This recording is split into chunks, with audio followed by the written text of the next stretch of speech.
All right, we're live. Hey, everyone. Welcome to Victory Condition Gaming. My name is Doug. Today on the show, we are showcasing Quest, which is currently on Kickstarter, and it's designed by the person that we're hosting, TC Sottek. TC, thanks for coming on and being on the show. Yeah, thanks for having me, guys. Your Kickstarter is just going phenomenal on online right now. And if anybody is interested in the Kickstarter, as we're once you've finished watching this session, feel free to check the link out in the description of this video, and you'll go right to the Kickstarter. There's still, I think there's like 8 days left. Is that correct? Yeah, I think that's a good question, man. I don't know. Putting you on the spot. Yeah, 9 days to go. This day's almost over. We have one stretch goal, which is at 140,000. Basically, if we hit that, everybody gets a free creature deck on top of what they've already pledged for no additional cost. So, and we're at 100, about 116 now. So I think we'll hit it. Nice. Yeah, I think you're on a good pace to hit that, no problem. Also with me, I've got some co-hosts because we're gonna actually play a little bit of Quest later on in the session, but I want to thank, I'll just go right down the line. Josh Melville from Halloweenville on YouTube. Hey, everybody. Kent Blue from Roleplay Podcast. What's up, everyone? I think that was kind of weird because you spoke and then Tim's picture came up. I think he's hacking your feed. Tim Devine from Dice Up Games. Tim? Hey, thanks for having me. As it's always awesome having you on. And Michael Harrington, VCG contributor extraordinaire. Michael, hey. thanks for taking time out of your night to come on. Thanks for having me, Doug. Always glad to have you on, my friend. So TC, let's talk a little bit about you. Let's talk a little bit about Quest. If anybody has any questions as we're chatting, feel free to put the questions in the chat, and we'll be glad to answer them as we can fit them in. Guys, if you have any questions for TC or if you want to make any comments while we're chatting, feel free to interject as well. TC, let's talk a little bit about you. Let's have you introduce yourself. Put me through the ringer. Yeah. My name is TC Sottek. I started creating this game about a year ago. After I haven't been a tabletop role-playing gamer my whole life. I've been a video gamer for a long time. Very interested in fantasy. I was a huge EverQuest nerd. Sure. Oh yeah, absolutely. Oh yeah. EverQuest and EverQuest 2 took about a decade of my life. As my parents will tell you, destroyed my high school career. And I got into actually tabletop role-playing games as soon as 5th edition came out. Wizards of the Coast sent us a preview. My colleague Dieter Bone just dropped it on my desk one day. I devoured it overnight and decided the next day that the best course of action would be for me to become a dungeon master, running 2 separate groups in an entirely original world that I built myself, which was insane. I should not have done that. Went down an Etsy hole one night to look at wax sealing stamps. I got really into props and map making, and it just went haywire pretty quickly. But I love it. Dungeons and Dragons is one of my favorite games of all time. Nice. And so last year I had an idea for a podcast. I had an original format idea that I would still like to do. But at one night, I think it was like 11 or close to midnight, I had this epiphany that I didn't want to play Dungeons and Dragons for this show. I wanted something a little different, and I ended up staying up until about 8 in the morning writing the core of this game.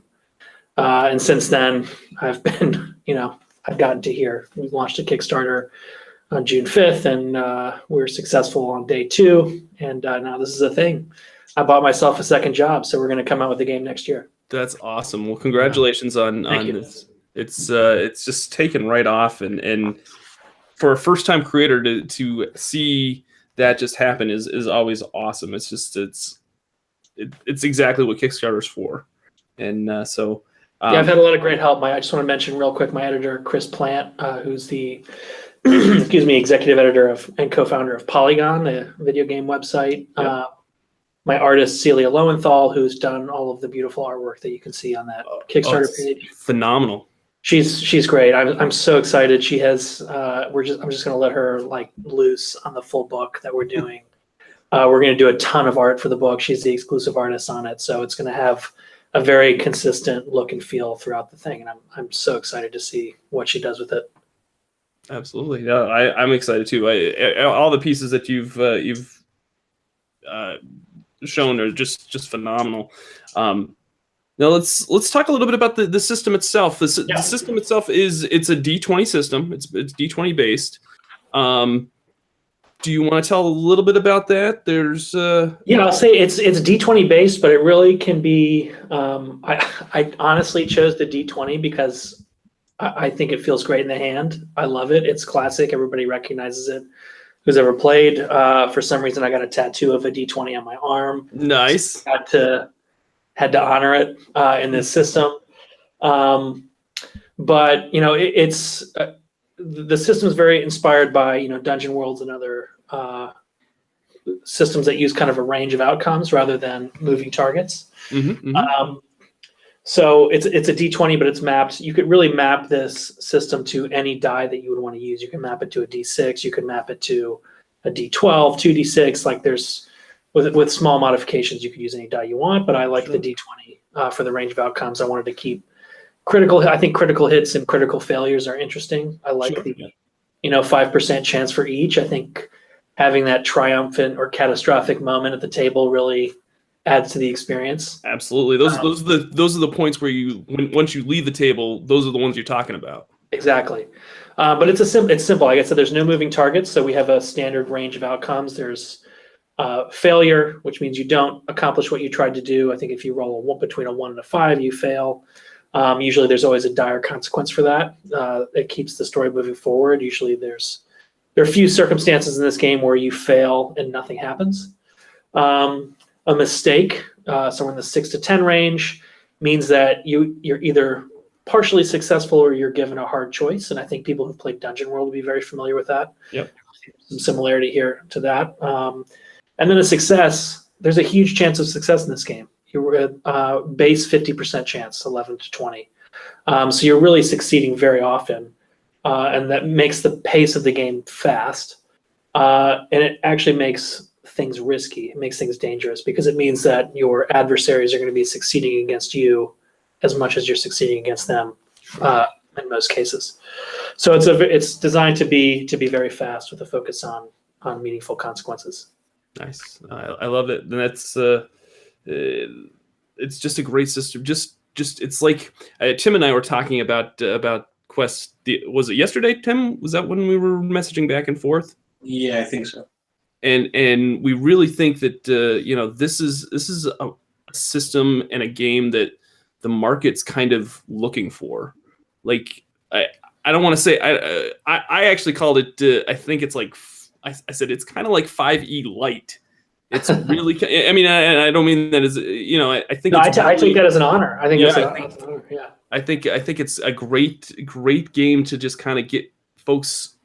Storytelling and without getting bogged down in mechanics and everything. Let's see here. Jerry J. Wilson has a question for you. He says, in traditional D&D, character creation has always been the slowest part for my gaming group, and I can definitely relate to that. How much time does it take to create a new character in Quest compared to D&D? That's a good question. So it can be anywhere from I would say about 10 minutes to an hour for your entire group. And we're going to offer basically pre-made characters. Some of those will look like subclasses where we basically combine a number of different things. We didn't go through the whole character creation, but there are ideals and flaws to choose from, basically, narrative prompts that for your character in this game. And there's also, we have something that we didn't go through here just for purposes of the speed of this session, but you'll also get to choose backgrounds, which are, they're pretty meaningful. They're almost like a secondary class to choose from. And I'll give you an example. Bard is actually a background that you can choose from. So it's not a full class, but it's something that gives you, it's kind of like a professional background. You get a magic song that you get to choose from, like you get 5 songs to choose from. Each has a different magical effect. hit single, power ballad, love song, stuff like that. Nice. Each of these backgrounds set up personal stakes for your character. So for another example, there's a background called Rake, which means you're a professional criminal. One part of the setup for that is the premise is you've stolen a valuable item sometime in the last year. The owner of the item knows you stole it and wants it back. So for each of those backgrounds has some kind of narrative prompt like that that's open-ended that immediately introduces stakes for your character that can be drawn upon by the GM at some point. But to answer the question. Yeah, no, that's fine. Yeah. We'll have pre-made characters that you can just choose from if you want to get started quickly. If not, there's character customization, which I think is actually a pretty fun part of any type of game like this. Will take anywhere between 20 minutes and an hour for the entire group. Nice. That's good. Yeah, I have a huge problem with D&D character creation because I tried to sit down with my daughter and it just took. We went to this learn to play session because I figured it'd just be easier if she was with kids and they were all learning at the same time, and it took them like 2 hours. And I tell you, by the time that those 2 hours were up, Sydney wasn't even like, she's like, no, I don't even want to do this now. So I can see where fast character creation is definitely. We're also going to have something kind of like a pre-flight checklist where you go through and make, we give you the order of choices that you should make, so that you can kind of like know how much time each thing should take and what you need to do in order. And if you have, we're also making card decks. One is called the Essential Deck. It's going to be somewhere between 350 and 400 cards, which sounds daunting. Oh my word! But basically what that includes is a card for every ability in the game. So spells, moves that your character has, and then some basic rules references. So there's also going to be an option where you basically do, we'll give GMs and groups an option where they can basically just do a card draw and quickly create a character like that. So you don't have to search through the book and search for a bunch of answers. So you can get started. So we'll have options, that vary between, if you're doing a long-term campaign, you're obviously probably going to want to spend a little more time setting up your character. Whereas if you're doing a one-shot or something, we'll have options to get started really quickly. Awesome. Let's see here. Looks like Captain Campbell Soup has a question for you, TC. Okay. Says, bizarre question. I'm a teacher and I like to use board games in my class for various development purposes, which shout out to Captain Campbell Soup. You are a rad teacher, my friend. That is, I can't say that is like an awesome thing that you're doing for your class, because games in general, just kudos to you. Would it be feasible in your game to adapt a game or campaign for an entire class? To adapt a campaign for an entire class? I guess it depends on the class size. I'm hoping you have small class sizes because they're usually good for children. That's a good question. I think that would actually require, I think it's possible. I think this game is, I tried to go a route where it's a system that can be used for kind of any story that you want to tell. I will say, like, beyond normal group size, it gets complicated. Right. So I don't know. I think it's a really good idea. It might deserve a game on its own. I don't know if Quest would be suitable for that, but the idea of a tabletop role-playing game you could play with an entire class is definitely something that's really fascinating. That would be that would be a lot. I'm sure you could come up with some kind of story format that would work for that. Giving everybody a small part to play, maybe not the full freight of the game. But yeah, that's an interesting concept. It is. Now we know. There's a couple. Tim, you got something that you can kind of design here later on after you get all your projects. Oh man, for something like that, you have to flip it on its head and say that the class is the GM and only the teacher is the player. Oh, that would be awesome. And they each get their moment to torment the teacher. Exactly. Let's see here. Keith Hansen says, question, is the deck how you level up? So everything that's in the deck is really for convenience. It's a quick reference, so you don't have to transcribe what's in the book. You don't have to flip through. Everything that's in the deck is also going to be in the game book. Nice. So it's really just a quick reference to have at the table. Which I love, by the way, because there's nothing worse than having your session and then having to stop and then thumb through 30 different pages to try to find one. No kidding. I learned so many lessons just playing D&D with my with my own group, and I noticed, a lot of the hangups were, even after months and months of playing and knowing your character well, it's like, I don't remember how this thing works, and you have to look it up. So that's something we wanted to solve. There are no levels in this game. I thought the reason for that is I think leveling presents kind of this arbitrary clunkiness to advancement. Okay. Usually you want to kind of level everybody up at the same time. It creates these balance issues where you feel kind of, as a designer, I think you feel forced to balance the classes along levels. And it's just to me, it's a strange, or it just creates, awkward and overly difficult choices in game design. So in this system, you gain experience points. They're very scarce. They're a valuable resource, and you can spend those experience points. It's basically a currency that you can use to learn new abilities. So every role in this game has a number of abilities. There's over 300 in the game right now. We're still working on the final amount. Wow.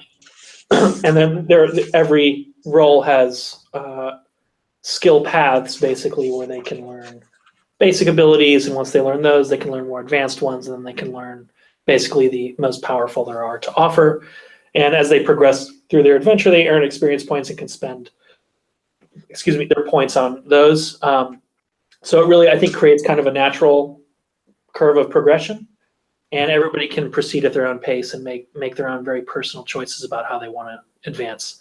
There are also going to be what's called common abilities that any role can learn. Okay.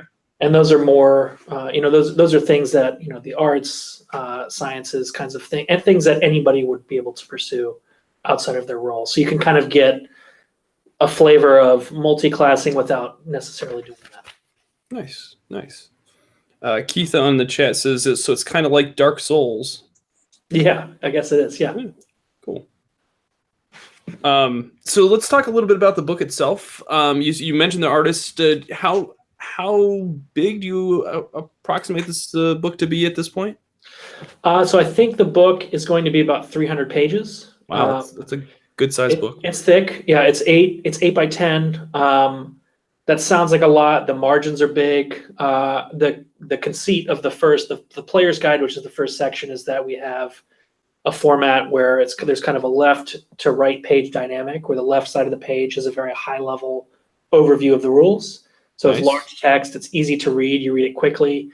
The right side of the page is more of a deep dive if you want to learn more about what you see on the left side. Our goal is that for you to be able to get through the entire player's guide in 15 minutes just reading the left side of the page to learn how the entire game works. So so part of the reason that it's long is that we have that kind of like, I guess unconventional page layout, typography use. Sure. But then we also have an entire game master's manual in the back of the book. So Nice. It's both a player's guide. It has the entire skill book, and then it has the game master's manual. And one thing we're trying to do for this book is really speak, we call it the role-playing game for everyone, which is a very lofty thing to say. It's really an ideal. It's something that we're aspiring to. Right. Part of that is that we are addressing players from a very basic standpoint of, here's what role-playing means. Here's what you're supposed to say, how you're supposed to say it. And that extends to, what we're saying to game masters too, in terms of, not just learning what the rules are, but how to think about telling a story, how narratives work, and how to use the rules to advance those things. Nice. So hopefully we're giving, people a very enriching guide. I think people who, even experienced game masters will find some valuable language in here. Absolutely. No, I love the fact that you're putting, basically usually those are like two separate books. So to have everything all in one book is just great. And I think the way you're approaching this project is something that's really kind of, it's based on the results that you've had on this Kickstarter. and I said this before, it's something that this industry needs. It's like kind of that gateway into a larger hobby. And it's a great game all by itself as it is, but it's going to be great just to get folks starting to play role-playing games. I love the way that you sent us a few preview pages, and I just love the way this is laid out. I just reading it was just a joy, and I'm so excited for this project, and I think you're going to have a huge massive hit. Once next year rolls around. Yeah, thank you. I hope so. I'm feeling pretty good about it. Everybody, all of our testers have given us great feedback, and I'm excited to see where it goes. Sure. Let's see here. The chat. We've got a very active chat going on. TC, Nice, guys. Let's see here. Let's see. Quest is the Dark Souls of role-playing games. Oh, Seth. That would be quite a reputation to. That would be. For something for beginners, they're gonna get punished. Let's see here. Glinda Stars asks, will there be pre-made maps or towns in Quest? That's a great question.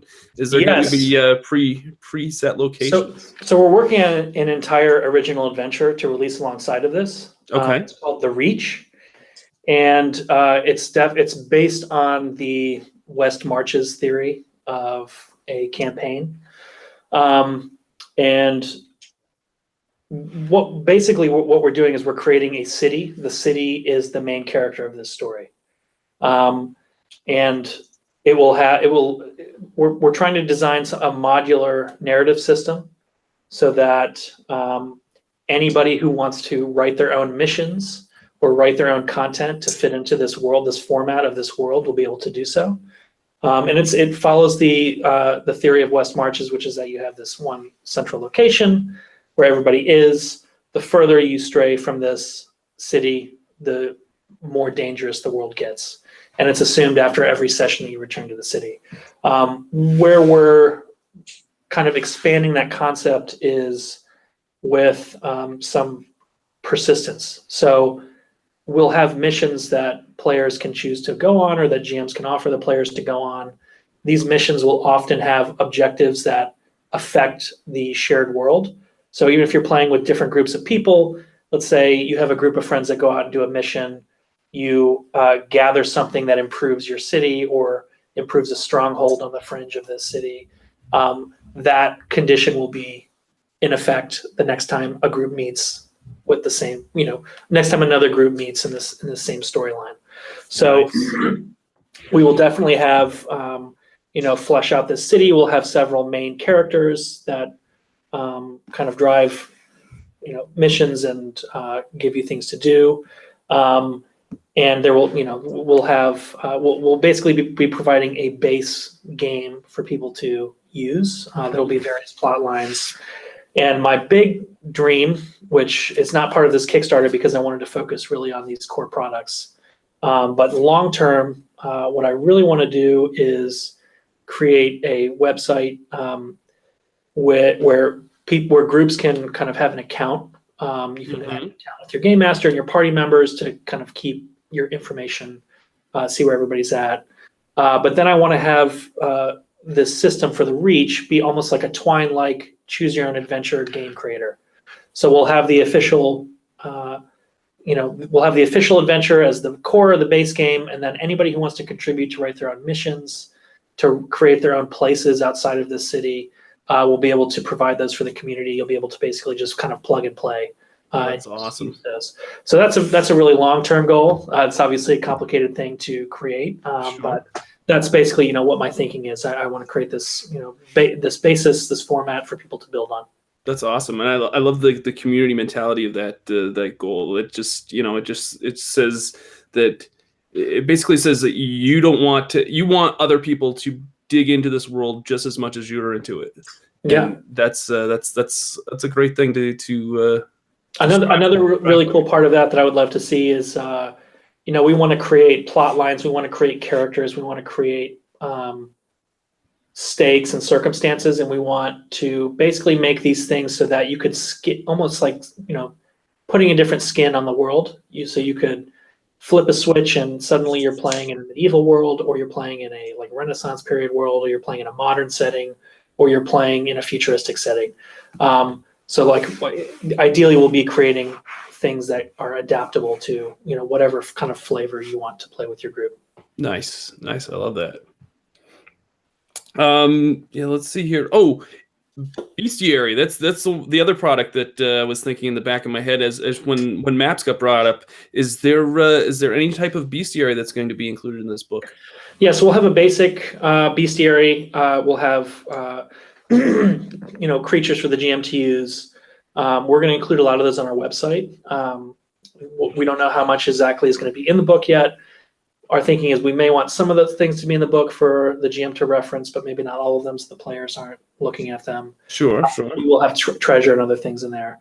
But our one stretch goal is for a creature deck. So if we reach that, we're going to make a separate deck just filled with creatures, almost like the monster manual, but on cards with the stat blocks and everything for the GM to reference at the table. That's awesome. I love it. Let's see here. Okay, David Semez asks, any magic or spell details you can give us? Magic or spell details? That's a broad question. Yeah.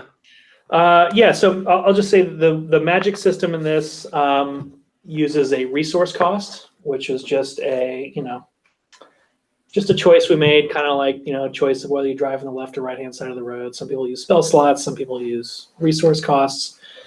Other systems, I think, what I liked about sorry, go ahead. He says magic system, sorry. Magic system, yeah. So I think I'm answering that question, right? Yeah, sorry. Yep. Yeah, so we have a resource cost. All of the magic using classes have basically a pool of magic power that they can use. It replenishes over time, kind of like through rest and other abilities. And every spell in the game has a magic point cost. And this gives you flexibility. So you can, some spells that are more powerful cost a lot. You can cast a few of those, but it really allows you kind of flexibility in casting, whatever spells you want with the allotted magic power you have. You don't have to prepare spells the day before. You don't have to there are no spell slots. You don't have to worry about that. You can basically it's very flexible. Nice. I will say the other feature of this, the magic system, is that some of the most powerful spells and abilities in the game also have an experience point cost. And I went this route because I don't like the idea of what dailies. I think you're all probably familiar with that, where it's like you create basically an arbitrary period of time in the narrative where you can you can only use some ability once a day or once a week or something like that. And I think that creates bad incentives for the players. Sometimes it encourages metagaming, and it the idea that you'll take arbitrary downtime to be able to recharge something. So I just wanted to eliminate that kind of thinking. And because experience points are so scarce, and because you earn them over time, you make real choices about it. It builds in some, scarcity to those most powerful abilities. Nice. Absolutely. Okay, let's see here. David Bone asks, will this broadcast be available to watch again later? Yes, it will be. It'll be archived on the channel, so feel free to save it in your watch later list, or you can subscribe to the channel too if you want. I'm not gonna tell you not to. But let's see here. Yes, David likes the point system much better than Vancinian system. Nice. Also, Glinda Star asks, are you going to release a full list of the classes before the actual game is released? Yeah, that's on the Kickstarter page right now. We have 8 roles. The wizard, which is a pretty generalist spellcaster, fighter, which is kind of an amalgam of classic fighter, martial artist, tactician, ranger, pretty traditional ranger, but in this we really focus on their ability as an outlander, their skill in speaking to people on the fringes of civilization, being like a beastmaster type role as well. Nice. Animal companions, doctor, which is a kind of magic scientist, Okay. So it's a hybrid cleric necromancer type role, and also practical scientist. Magician, which is a spellcaster specializing in psychic manipulation. So like magic tricks, illusions, and a lot of like mind control type abilities. Invoker, which is a hybrid fighter magic user that relies on the force of their ideals. And this is a pretty flexible role. You could use it to play a paladin. You could use it to play a knight, kind of anything like that. Naturalist, which is someone who focuses on the kind of elemental forces of nature. So they're an hybrid elementalist, and then, I guess the classic druid type. And then spy, which is your kind of classic roguish archetype. But one thing I really love about this class is that we give them a bunch of magic gadgets to choose from. It's, they have special abilities, but then they also have the ability to craft these magic gadgets to use, which I think, Doug, you're the spy, right? I am the spy. You have a few magic gadgets in your pocket. I'm excited to get these gadgets in action. Yeah. So, guys, do you guys have any questions for TC before we do a little session of Quest? Before we quest it up? I'm excited just to play. I'm excited too. I've been looking forward to this for a week or so now. All right. So I guess if anybody has any other questions, feel free to leave them in the chat. We'll get to them at the end, hopefully. But as of right now, we're going to quest. All right. Let's. Do you want to do some character introductions? Absolutely. By the way, I've given none of you any context about the world you're in, or your species or background, or anything, which we'll get into in a second. But go ahead and introduce your characters. Nice. Josh, we'll just go down the line. Josh, why don't you introduce your character? I am playing Templeton the Invoker. Nice, Templeton the Invoker. Awesome. Kent, do you want to introduce your character?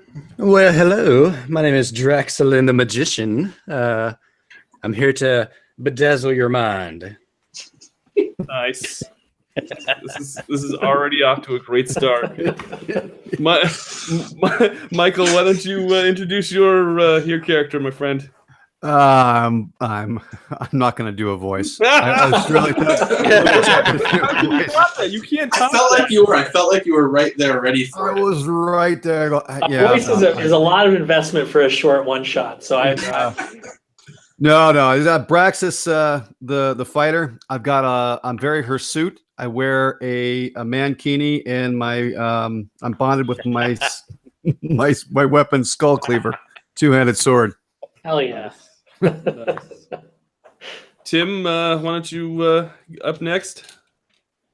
Hey man, I'm playing Garland. I'm like a naturalist, sort of like at one with nature, man. And I'm not really down with those magic users using all that unnatural magic, man. Far out, my dude. Right on. All right. Let me just say two more things about context about this game for people, since that was, we didn't go through like a lengthy character creation where we have ideals and flaws and all that. There are no ability scores in this game. Everybody has a bonus, and any of your abilities that you have as a character, your bonus applies to. It's basically a flat modifier that you apply to rolls whenever you need to make a check.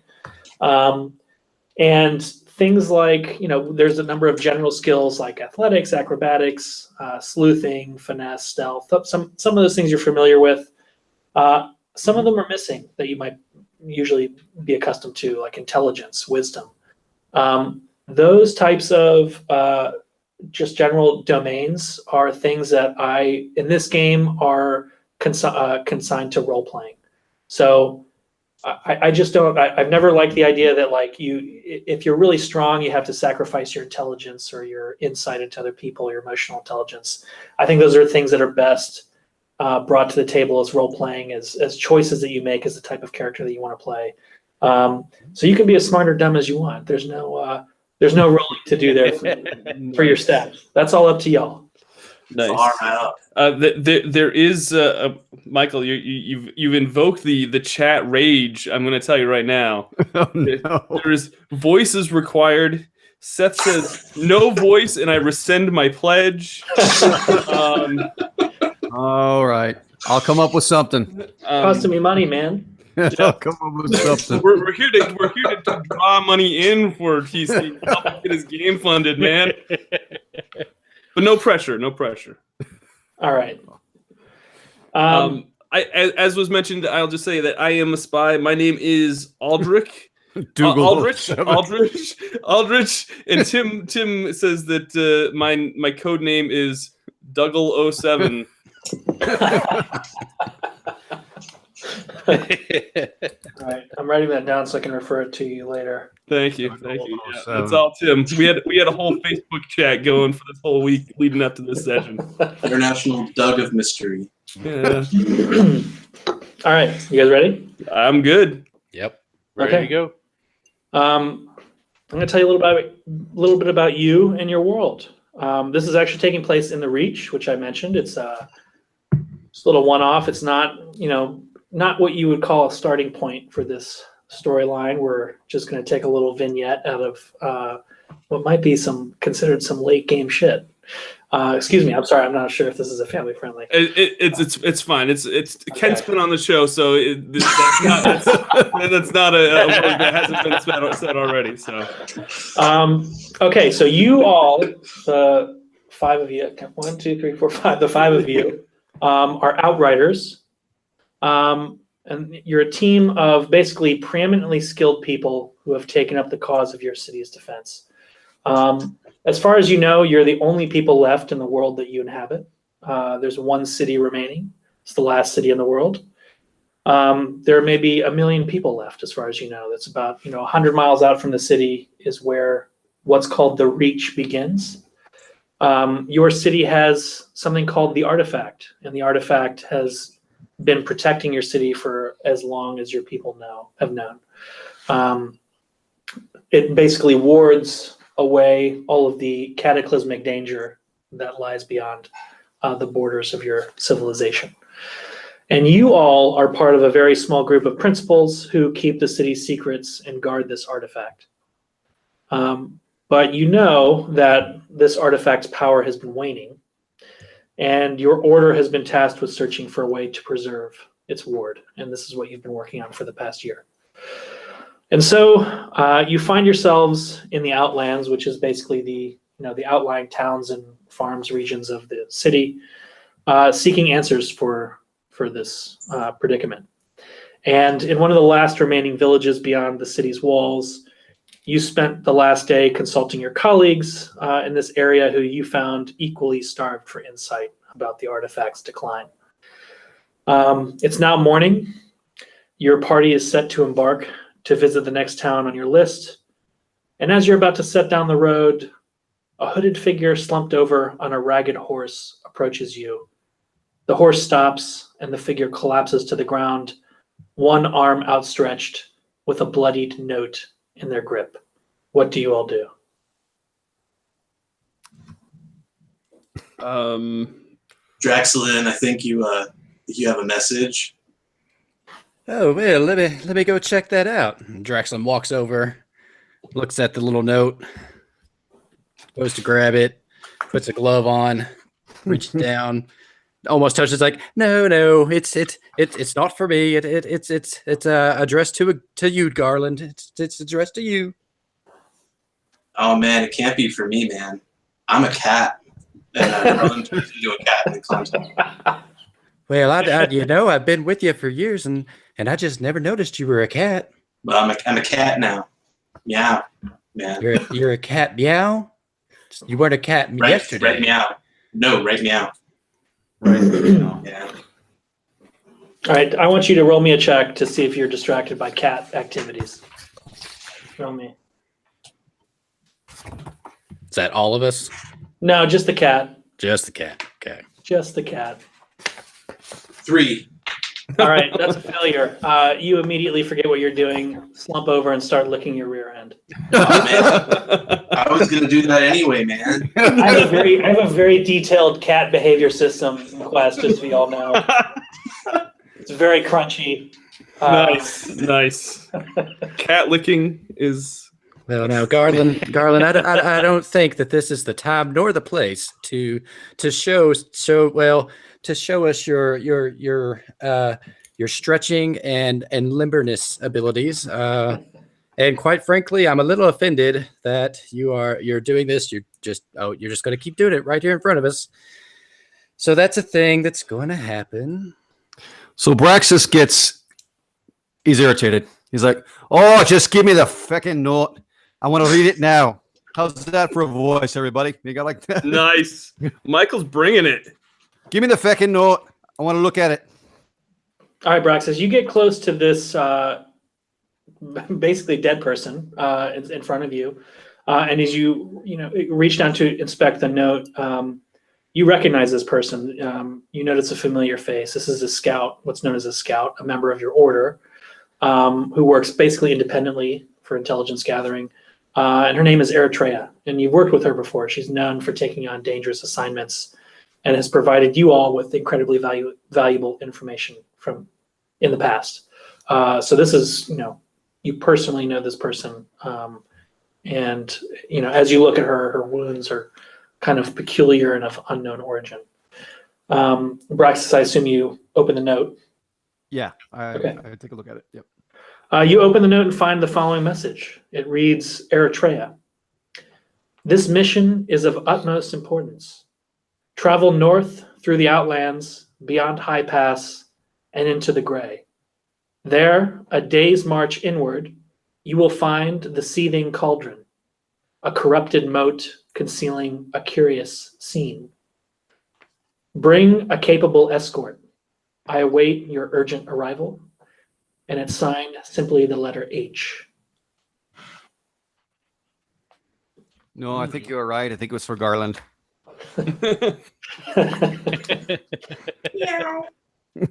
So yeah, Draxelin is confused by what Garland's doing, a little disgusted. I'm gonna pop a magic trick, just a little sound off in the distance, just maybe to kind of get Garland's attention away from its cat butt. What does this magic trick sound like? It's the sound of a little bird tweeting about 10 feet or so away. Well, Garland, I think there's a little bird over there, Garland. You can cease licking yourself. Go chase the bird. Am I still distracted? No, you're good. You're clean for the most part. I would hope so. He's been licking his rear for a while. Well, now that I'm good and clean, I'm going to find a bird. All right, Braxis, do you share this information with the group? I do. So I read the note to everybody, and I pass it around. First to, how do you pronounce your name, Kent? Draxelin, and I'm definitely Draxelin. Draxelin is definitely just going to try as much as possible not to take the note, but read it over someone else's shoulders. All right. And then I bend down and I just examine her body, not in a lascivious way, but in a way that just to see if we can discern, what may have happened to her.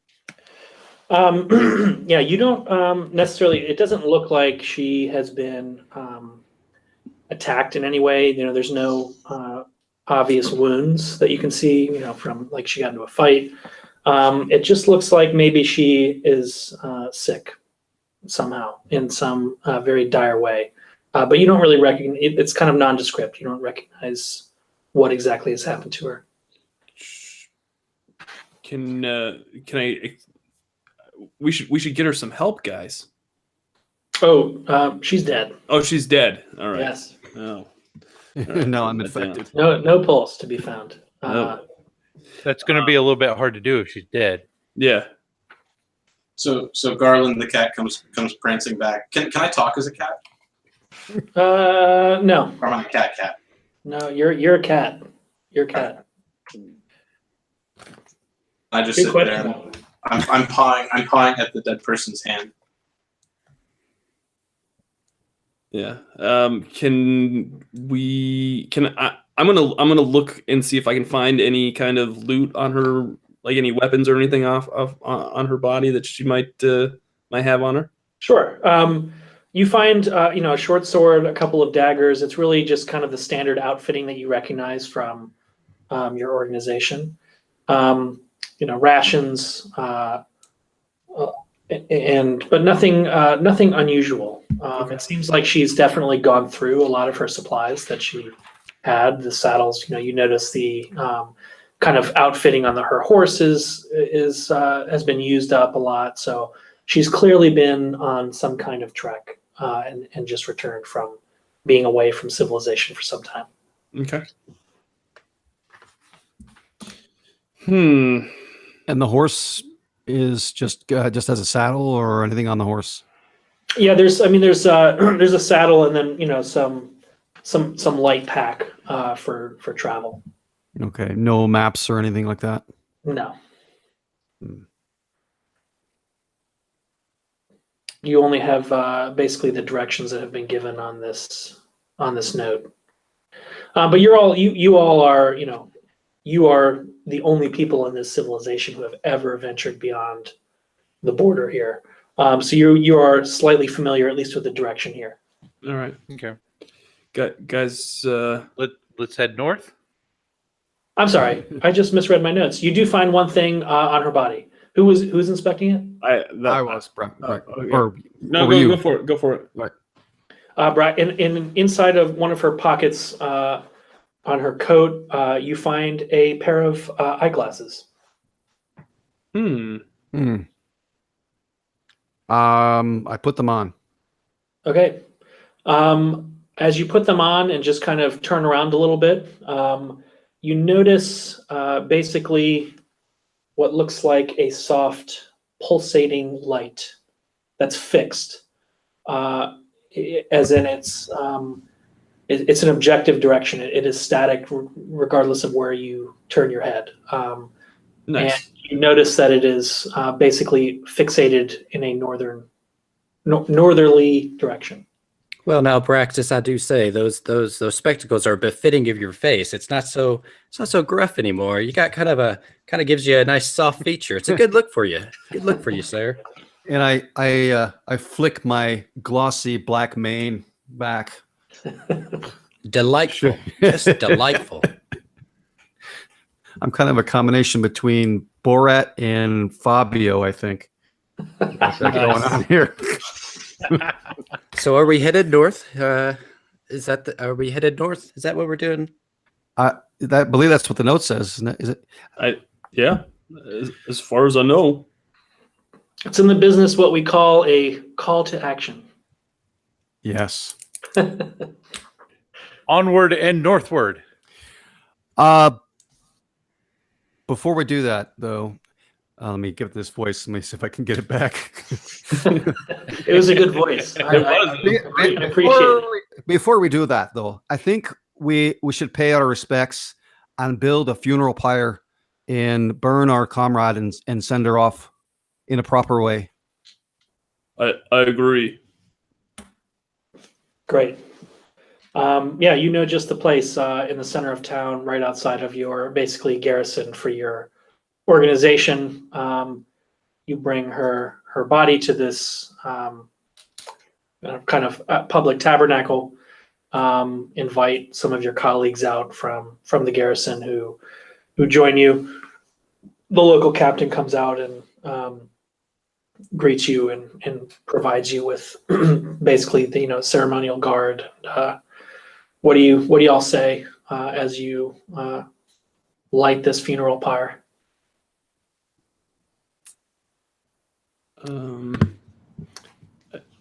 Draxlin, I'll let you.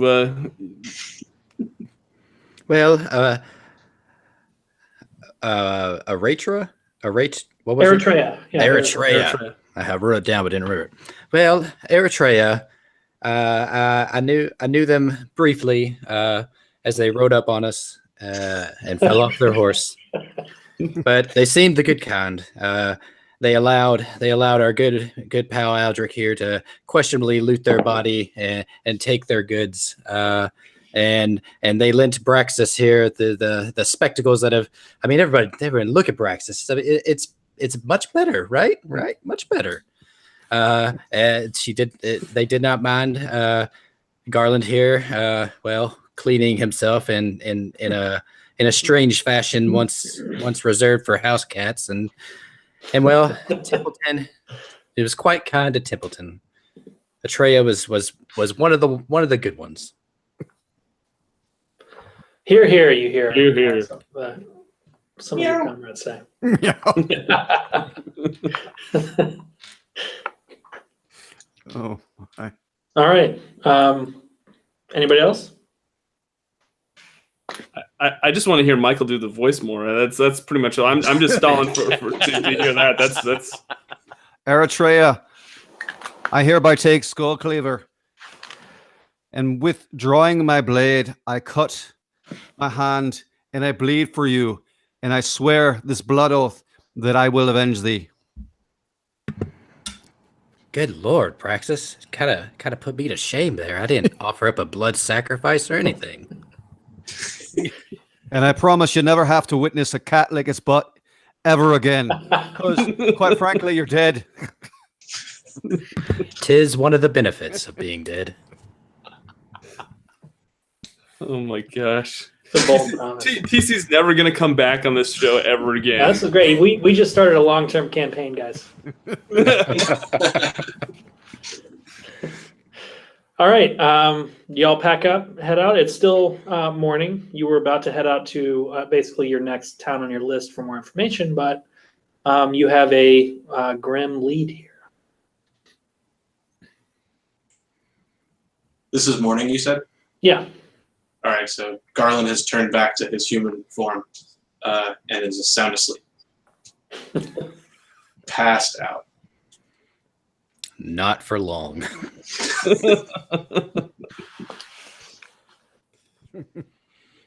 Because I'm going to do another one of my magic tricks. This one I have to do a little like stirring the pot motion, and I kind of like Hadouken it towards you, and right in front of your face, you begin to smell just a cesspool. Lovely. It is the quest equivalent of smelling salts. Cats love that. Oh man, what's going on, man? Did I fall asleep in the bathroom again, man? Well, it's time to wake up. We're on a wee bit of an adventure. What do you mean, man? A wee bit of an adventure. North. We're on it now? Shortly. How? Wait, what? Listen, just What happened follow. to that person on the horse? Well, just follow along, and we'll talk about it on the way north. All right. And I roll over and I go back to sleep. All After right. a time, I'll probably get up and we all can move on. Is he asleep on his horse? I think so. Oh, well, I grabbed the reins of the horse and we move on. Okay. Let's just drag him along. Let him sleep. All right. Are you still wearing the glasses? Yes. Yeah. I'm never taking them off because they look so good on me. Yeah. You easily, you intuit that this is something of a waypoint. So, as you move around, it seems like it's, some kind of fixed location that you can follow. So yeah, you all embark to the north. 4 of you are awake. 1 of you is sleeping on a horse. And you're already in the outlands. You're pretty far out in your civilization. And so you quickly reach what's called the borderlands, which is a thin stretch of earth where the protective ward of your city's artifact gives way to the misery beyond it. The grass here kind of thins out until it disappears. And laying before you is a barren, monochromatic wasteland still inexplicably smoldering from some ancient cataclysm. A low fog just rolls over this rocky, dusty terrain, and you can already taste this kind of acrid air in the back of your throat. There's charred, twisted remains of once great trees dotting this landscape, and you just all have this familiar feeling of hopelessness sink into your bones. The trail and your civilization end here. You only have the directions Eritrea provided. What do you do? Are the glasses still showing me a waypoint in that direction? They are. This kind of like soft blue light in your kind of almost in your mind's eye. It's like seems like it's in the distance in front of you. Is slowly pulsating. I say I keep forgetting to do that voice. I say we head in that direction. It's kind of an amalgam of Irish and Scottish. It's kind of weird. That's all right. I gave you all absolutely no background on your species, your heritage, anything. So we're all just kind of winging it. That's and when I tell them we should go in that direction, I make sure I kind of go like this and point that way.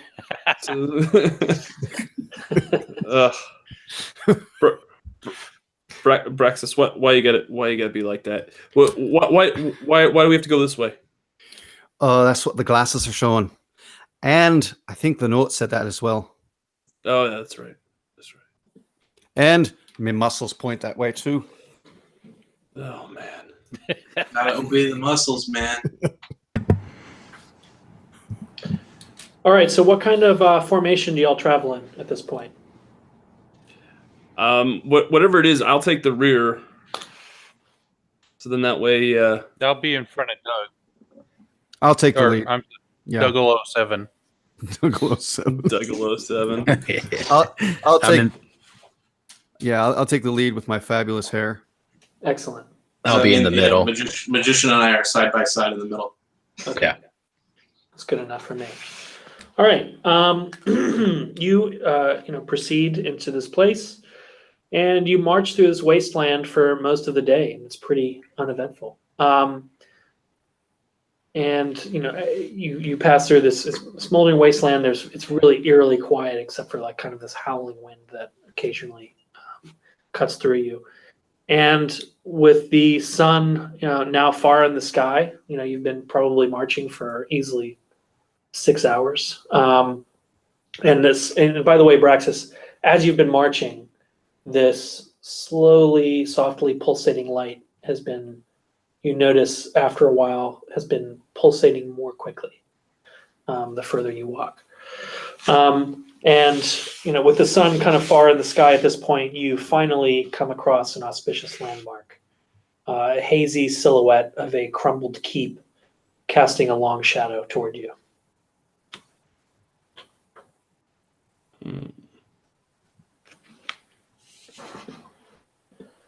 And the keep appears to be long abandoned. Yeah, totally ruined. It looks like it's collapsed in on itself. And you don't, all of you, knowing what's beyond the borders of your civilization, know that there's really nothing out here that's living or intact. Okay. It's just another lesson in impermanence, gentlemen. Nothing lasts forever, man. Is anyone else hungry? We got some Doritos and some Mountain Dew in the backpack. I moved to that position in the party. Taco Bell. I didn't put any special brownies in your equipment list, but I'm happy to retcon that. It's being written. So yeah. So I take it that it's the end of the day. Yeah, you're getting there. It'll probably be the sun will be setting in a couple of hours. Okay. Will we past the keep by then? You can, yeah. I mean, it's your visibility is on and off out here. I'd say it's probably a couple football fields away from you. Do we see any lights or anything? You don't see any lights, no. Okay.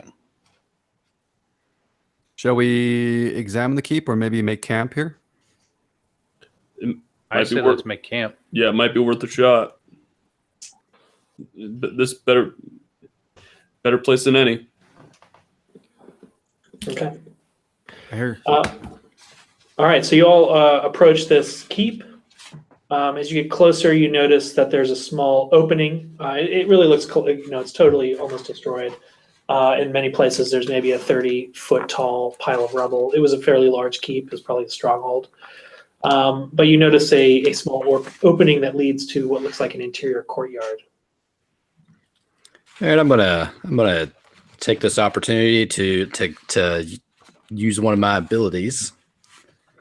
So if I'm gonna do my Seeker Servitor, it's 20 magic points. So I just deduct that from my magic points. All right. Yeah.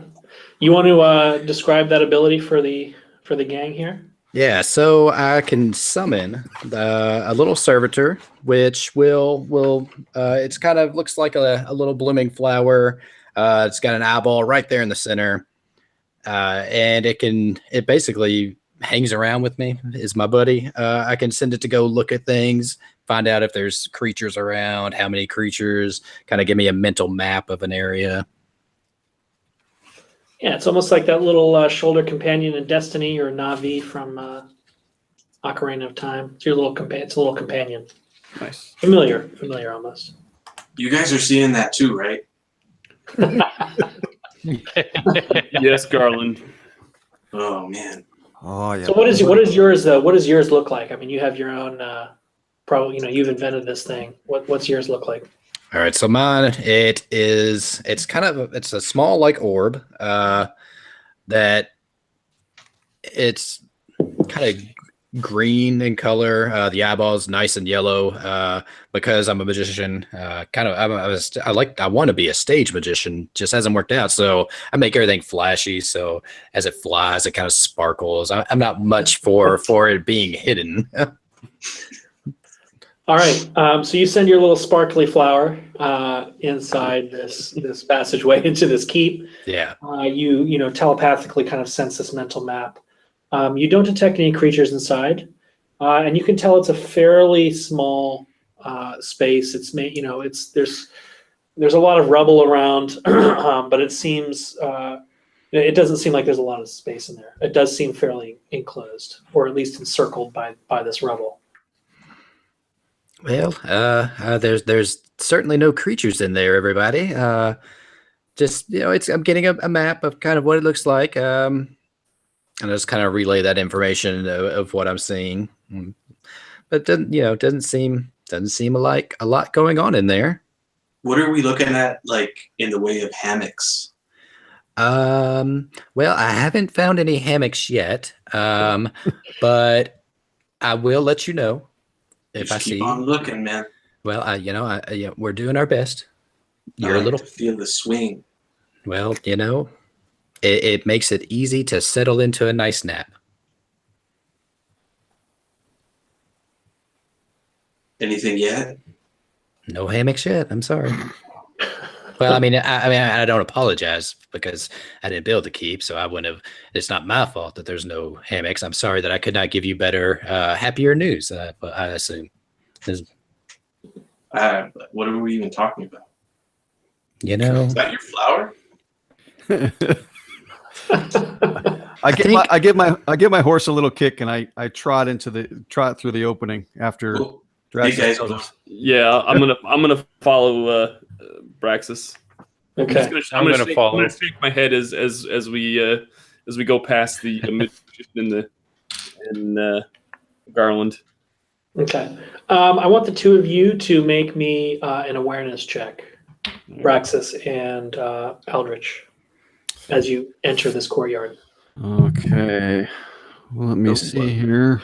I rolled a 13. Okay. And I got a mistake. Okay. So Eldritch, you as you step in here, there's still light. You can still see kind of pretty clearly in here. You immediately notice in the back corner of this courtyard, which is about kind of 40 feet in diameter, a withered bone peeking out from an overturned stone. Mm. And it looks like a stone that you could probably move with help. Hey, Braxis. Right. Braxis, you see that over there? I don't see anything. Stop for a second. Let's get off. I think there's a bone or something over here. So I peer in that direction. Can I see it now that he's pointed it out? Yeah, for sure. I think you're right. You wanna go check it out? I sure do. So I dismount Yep, I do that as well. and begin to approach where we see the withered bone underneath the stone. Okay. Are you both need to make some effort to remove this stone? So both of you make an athletics check for me. See how gracefully you do this. I got an 18. I got a 17. Hell yeah. All right. You carefully move this stone away, kind of like, pick it up and move it, and you expose this, small enclosure underneath it where you see the battered skeletal remains of some kind of person.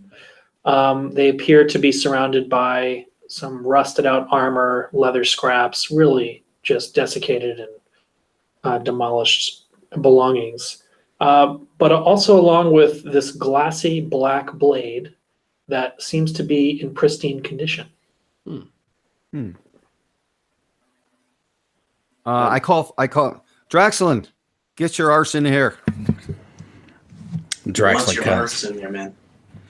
Draxlin takes his arse and runs it into the into the courtyard. Yes, Braxis. Did you find anything interesting? I mean, I know you found a blade over there because my little friend's right up there watching you. Say hello. Say hello. Hello, little flower. It can't talk back. So What do you make of that? You're a magician. Is that thing magic? do a spark in my hand and say, "Yes, I am." And I walk over. I'm like, "Well, it's a black blade. That's about the extent of my knowledge."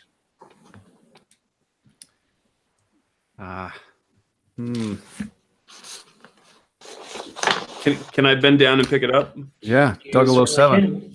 Okay, I'm gonna bend down and pick it up, and I'm gonna flip it in the air and grab it and grab the handle. All right.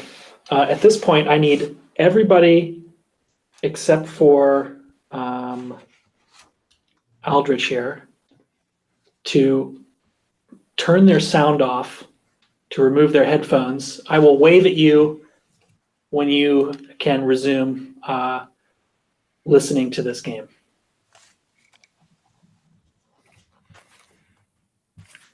Okay. Yeah, okay, cool. Hi, Aldrich. How you doing? Pretty good. All right, you pick up this sword. The hilt feels warm to the touch, and you immediately are compelled to stare into this blade's black glass.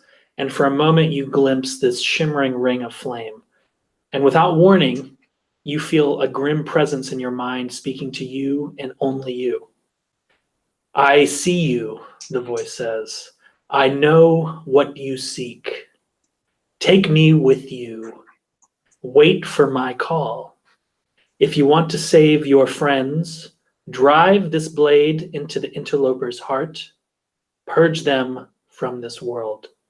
Disobey me, and you will suffer." So it's asking me to kill them is pretty much is what I'm getting, and that's Kill somebody. You don't know kill who. somebody. It's Okay. referred to them as an interloper. Interloper. Okay. Yeah. All right. Um, Sounds good. All right. Yeah. Of course, the viewers can't watch this, but as we were talking back and forth, these guys were texting back and forth in the chat. It was extremely distracting. I'm trying to listen to details, and like these guys are cracking jokes back and forth. All right, guys. So okay. So, what you got? I mean, that feel good in your hand there? Yes. That's it. That's It it. Just does. yes. And Nothing? I'm just gonna sheath it. Oh yeah. You know, technically, my friend here saw it first. But I guess the rules of dibs don't work if you're viewing something through a familiar.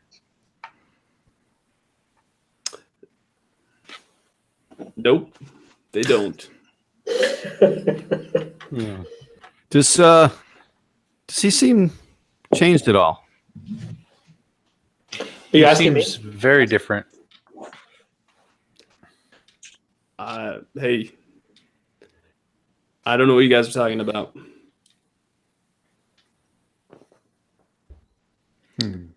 Are Templeton and I caught up to him now? Watching What this? happened when you grabbed the knife? Because you're not acting like yourself. I just saw the knife. I flipped it in the air. I grabbed it.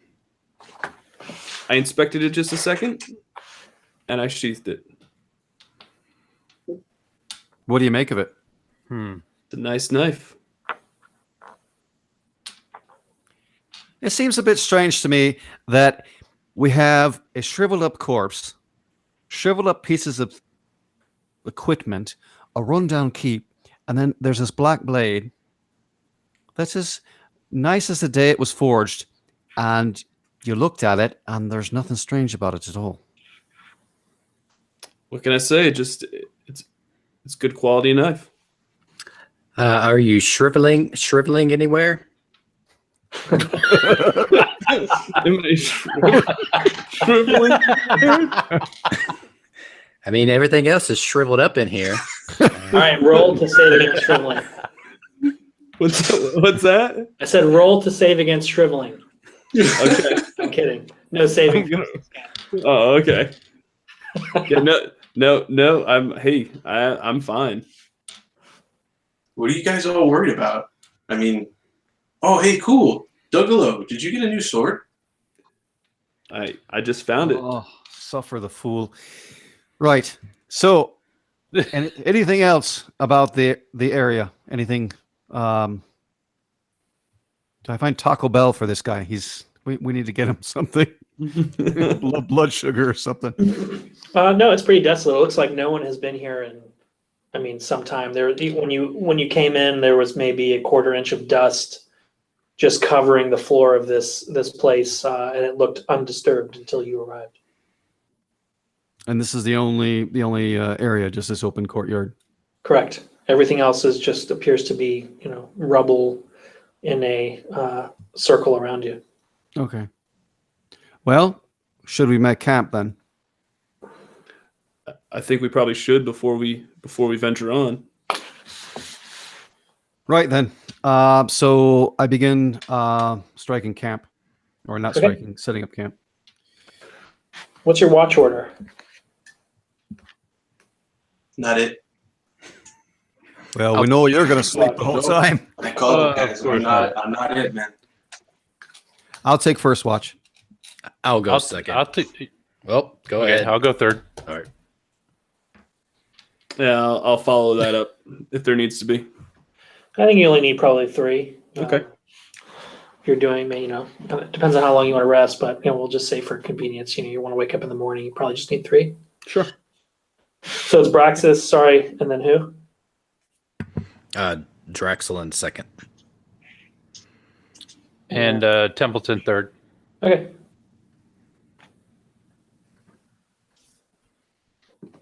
All right.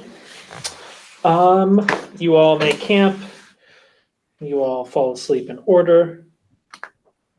Draxelin, make me an awareness check, please. All right. That's a 16. All right. Draxelin, you begin to notice the rubble nearby begin to quiver, followed by a quaking in the ground beneath you. All right. Well, I'm gonna pop a little magic light in my hand, one of my magic tricks, and start trying to wake up Braxis. Braxis. We have some shaking going on here. And By the way, there's a full moon outside, and you can see fairly clearly without light. But it is dark, but you can see basically in your immediate surrounding pretty well. I pop up and I immediately grab Skull Cleaver and start looking around. I mean, that rubble over there was shaking a little bit. Like, I don't know if something's gonna come up out of there. Or as soon as you wake up, you feel this quaking in the ground. It is constant, and it is getting more severe. I start raising the alarm for everybody to wake up. I'll wake up and get to my feet. What's going on? Yeah, what's going on, man? What's that rumbling? All right. Do you all stay inside this thing? Keep. I think I'm going to walk outside just to see if I can see anything outside. Okay. You don't see anything, but this quaking has grown and grown and keeps growing until you all hear what sounds like a blast from one side of the keep. And immediately following this blast, you hear a terrible scratching noise, like 100 swords scraping against stone, until a monstrous figure lurches atop the keep's wreckage, staring down at you inside. And against this full moon, you see your own reflection in this monstrous beast's eyes as its enormous pincers clatter over a hissing mouth, and it begins to slither down toward you with an unnatural haste. You can tell this creature is easily 10 times your size. What do you all do? Well, first I turn to my familiar, My. put my hands on my hips, and like, come on now. This is what you're for, to warn me of stuff like this. And then I run. You run. Okay. Yep. Draxlin runs. I'm going to say Draxlin was then first in the order. By the way, initiative works in this game by GM Fiat. Whoever speaks up first, it's a combination of factors. Whoever speaks up first sometimes can go first. Whatever makes most sense in the narrative. But usually everybody gets a chance to act in equal turns. And it just kind of flows freely. There's no rolling for initiative. There's no, it just, it keeps going depending on what's going on in the story. Okay. Draxlin runs. Braxis, Garland, and Templeton are still inside. Eldritch is outside. So Garland, Braxis, Templeton. Braxis raises his sword above his head and charges at the creature, shouting for everybody to escape if they can. I'm going to use my wild attack on the creature. All right. While he's doing that, can I go around and try to attack him from behind? The keep is large, so Okay. you can go around. You can see it, by the way. I mean, it's not like there's a long passageway. I assume you turn around and see this giant, what looks like a giant centipede almost, Right. coming over the wall of this keep. You don't know how long it is, so you can go around if you want. But I think you just, logically speaking, you don't think you would be able to hit it from behind, Okay. from where you are. All right. So you made a wild attack. I rolled a 16, so that should be a success. That's a success, yeah. And you have a what are you attacking with? Your two-handed? My two-handed sword, yep. Yeah, and that does 12 damage, right? Yes, that's what it says. Yeah. That should be 24 if I'm reading right. That's right. You, Eat this, beastie! yeah. You immediately just sink this sword right into this thing's face, and it just seems angry as hell, hissing at you, spitting.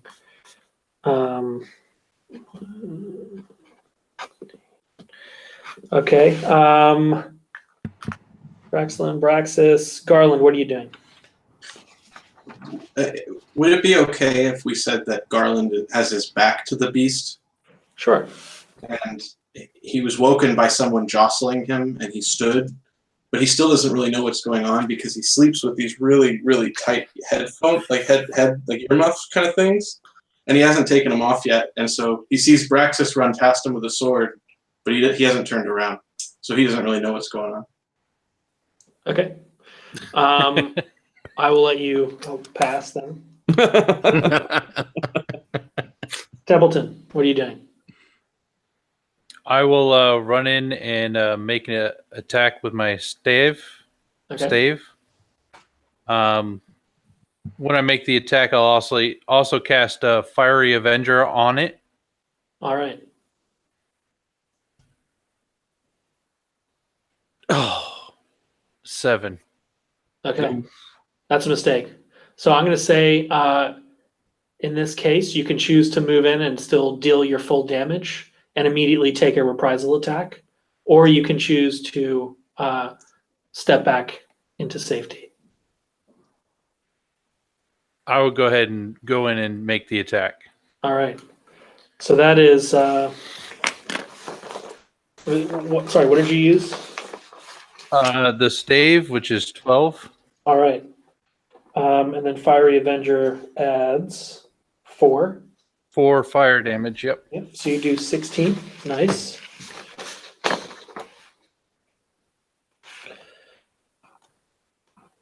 All right. Yeah. You slash this thing with your sword, singeing it. It hisses and it's angry as hell after getting hit by you, and immediately turns to face you and attempts to bite you. That's a 2. So, Nice. and you have the you definitely you get right in its face with this fire, and the fire singes its face, and it kind of has this moment where it can't see properly. You also have an ability called parry. Yes. You don't have opposed. Never mind. So yeah, you automatically deflect its attack. That's a failure. Okay. Draxelin. Sorry, the centipede's up now. And the centipede is still angry at you, Templeton, and is going to attempt to bite you again. Okay. And does this time, and you take 20 points of damage. Oh, Ouch. ouch! How many hit points do you have? I have 50. Oh, okay. All right, Draxelin. All right, so now that Draxelin ran away a little bit, they turn around to kind of survey the scene. They see, oh, good Lord, Siri, sorry. Is that your familiar? Yeah. See the scene, turn around just in time to see Templeton get bit, kind of cringe against that, and sees that Garland is not paying attention. So I'm gonna let's see here. Yeah, I'm gonna use my skill of whisper so that I can speak telepathically with Garland there. All right, what do you implant and what do you try to incept into Garland's mind here?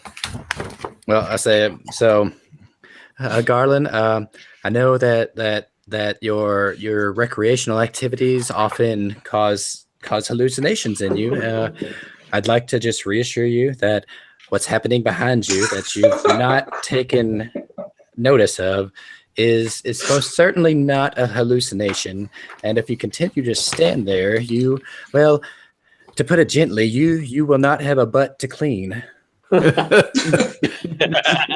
this a two-way telepathic thing, or is he just whispering one way? It's two-way. Yeah, we can communicate with each other. Yeah. Draxelin? Man, you know that you gotta stay out of my head, man. This is my personal space. You're in my space now.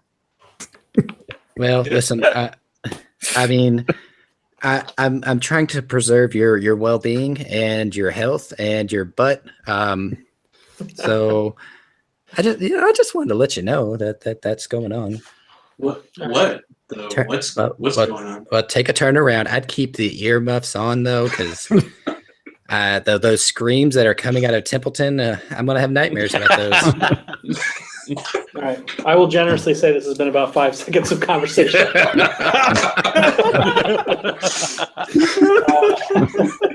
And Braxis, what are you doing? I'm going to do another wild attack. All right, go for it, man. Wild boy over here. Yeah, I just hurt myself. I just got a critical miss. Oh, Oh no. no! Yeah. What happens when you miss critically on that? Failure. It counterattacks you and is automatically successful. Yeah. So it immediately, you clip one of its antennae, and it immediately snaps over and just headbutts you, and you are sent flying backward and take 20 damage. Ouch. Ooh. I get up, brush it off. This thing is mean. Garland. All right, so Garland turns around, and at that moment, is that where he's witnessing Braxis getting bit and sees what's left of Templeton on the ground?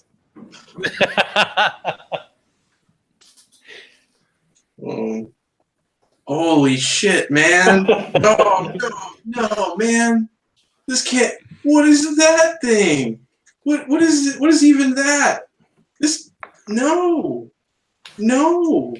And he points his finger and he just yells no, and a big flame bolt comes flying out of it. Oh boy. Okay. So the flame bolt, big spell, automatic success, no check required. Costs a lot. So you just send this streaking bolt of molten flame toward this thing. What does it look like when it hits it, by the way? Describe that for me. Well, although I'm going to describe it for you,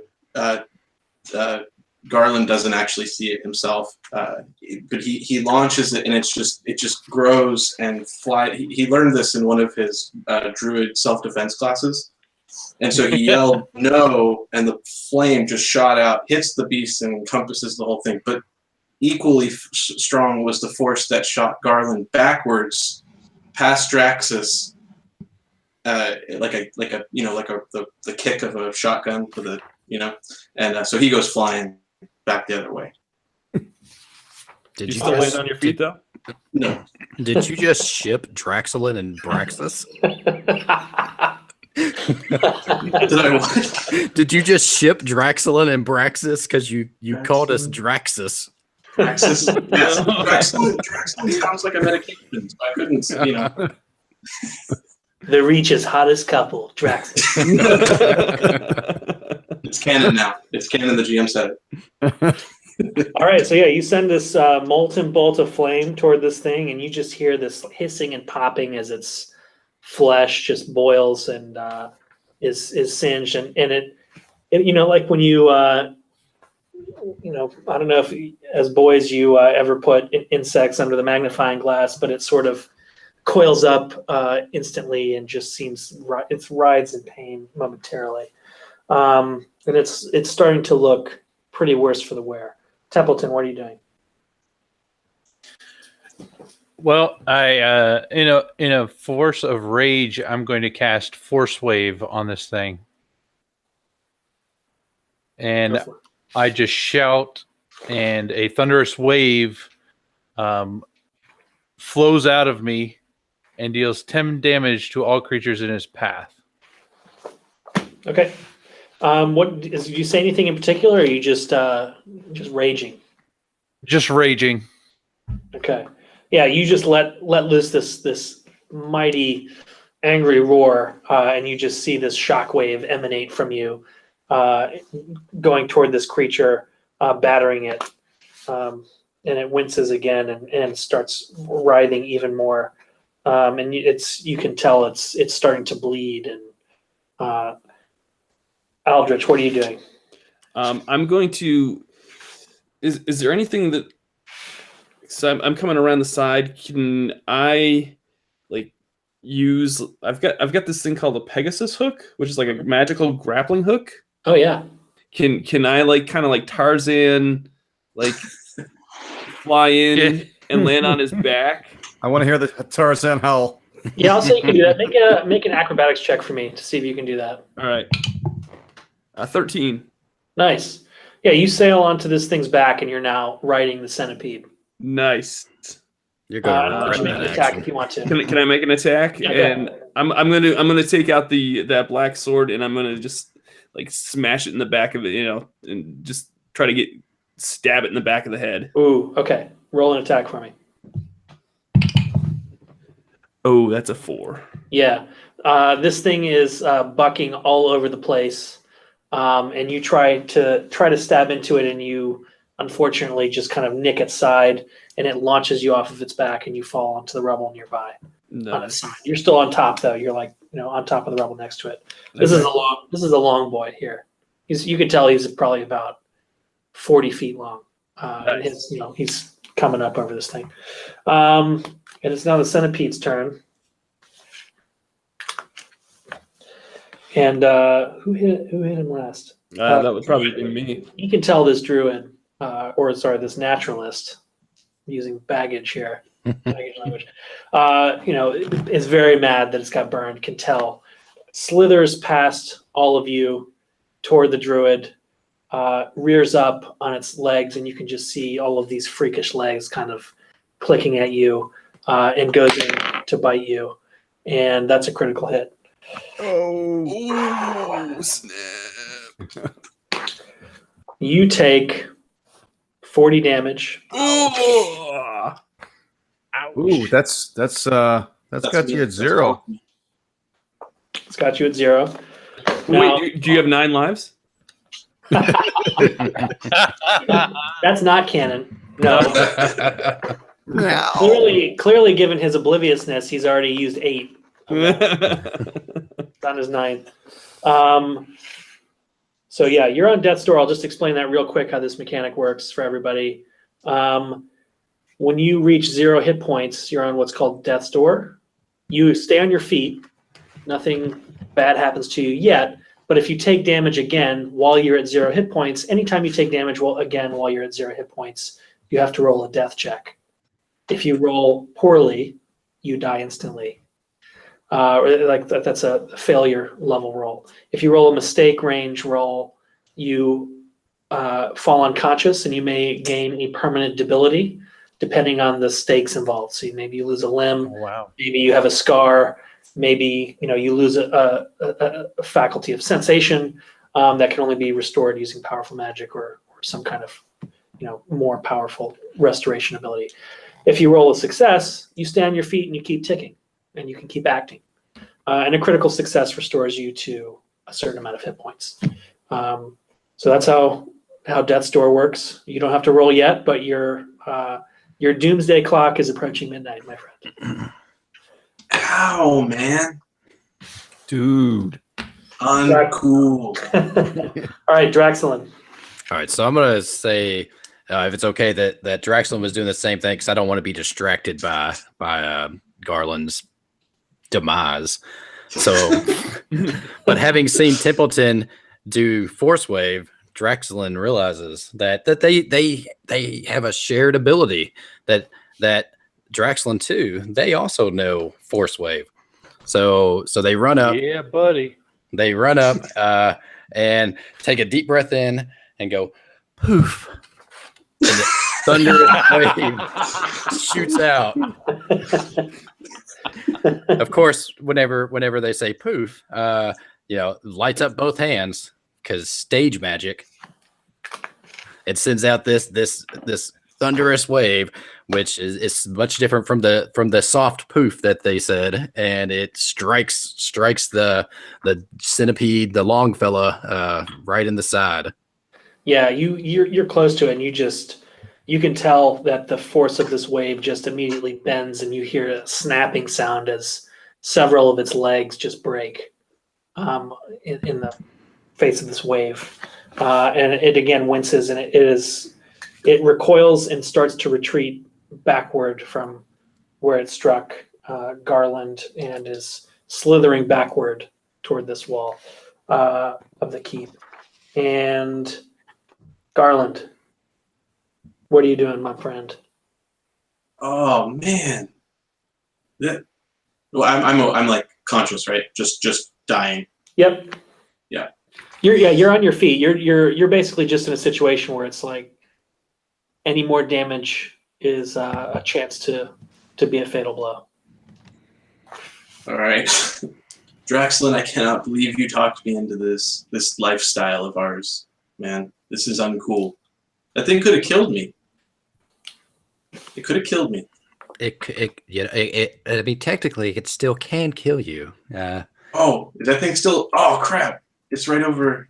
And yeah. I'm gonna say, can I heal myself? Is that a thing I can do? Absolutely. I didn't know if I could do it to myself, so Yeah, I can see myself. for sure. So, okay, right. I'm gonna go ahead and do that. Okay.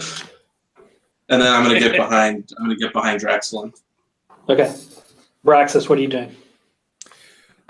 I'm gonna. It's moving away, right?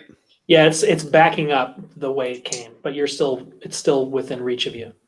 Okay, I'm gonna double attack it. All right. 17 for one attack, and an 8 for the other one. Okay. So yeah, your first attack hits, and you slice it open. You put a deep gash into its face, and because it's backing up, I'm going to say you can move in and make a second attack. You're not going to hit it fully, but you're not going to risk a reprisal. You'll just do less damage. So you heavy hit on the first one, and then as it backs up even further, you get another chunk out of it, but maybe not as strong as you had hoped. And this thing is very angry. It is now fully retreating and trying to escape the wall, or trying to escape back from where it came. Aldrich, you're closest to it, seeing you're still on top of the wall as it's trying to slide past you. What are you doing? Can I try and jump on it again and try to stab it and try to just basically do what I tried to do the last time? For sure. All right. So I'll roll, and that's a 13. Nice. Yeah, you get right. I mean, it's right next to you. It's a big, thick boy, and you stab this black glass sword into its side, and immediately, as soon as it seems to almost effortlessly enter through the kind of chitinous shell of this thing, and all the way to the hilt. And as soon as you have your hand all the way into it, you notice this kind of almost spidering black, almost like veins coming out of the location of where you stabbed it. And you hear just this, all of you hear this, one of the most horrifying, piercing, screaming sounds that you've ever heard as this thing just starts writhing and coiling up. You pull your sword back out, and it begins to immediately shrink, almost like a crumpled piece of paper being set on fire. It almost shrinks down into nothingness, and you hear this hissing and screaming as it eventually just ignites into flame and turns into ash. Congratulations. Nice. You all have defeated this overland centipede. This thick boy. Woo! This thick boy. This thick boy. And at that moment, after healing himself, Garland comes around from behind Draxlin, and he looks real angry. He has his fists up, and he's like, "All right, that's it. We settle this now." Man, where did he go? Well, it shriveled up. He did something up there and made it shrivel. Shriveled into this tiny thing. I'd say he's got quite a sword there. I mean, rightfully it should be mine. I laid eyes on it first, but I guess if you're not in the room, you can't call dibs. So whatever. That's when I'll like flip it around and sheath it again. I got tricks too. And I do a little movement of my hand, and you feel a little tickle on the back of your neck. And I'm just gonna be like, Draxlin, personal space, man. I mean, I'm over here. How many times do we have to tell you? Don't. That magic stuff is annoying when you do it to us. Annoying. My lifestyle of how I live, being a magician, is annoying. when you do it like for no reason at all, just to bug us, you don't need to be doing that. Braxis and Templeton appreciate it. Well, They have told me so much. I love your tricks. Oh man, Templeton. Suddenly you hear clapping all Relax. around us. I got all kinds of magic tricks. So we can go back to bed now, right? Oh, for the love of Pete. I didn't get my 8.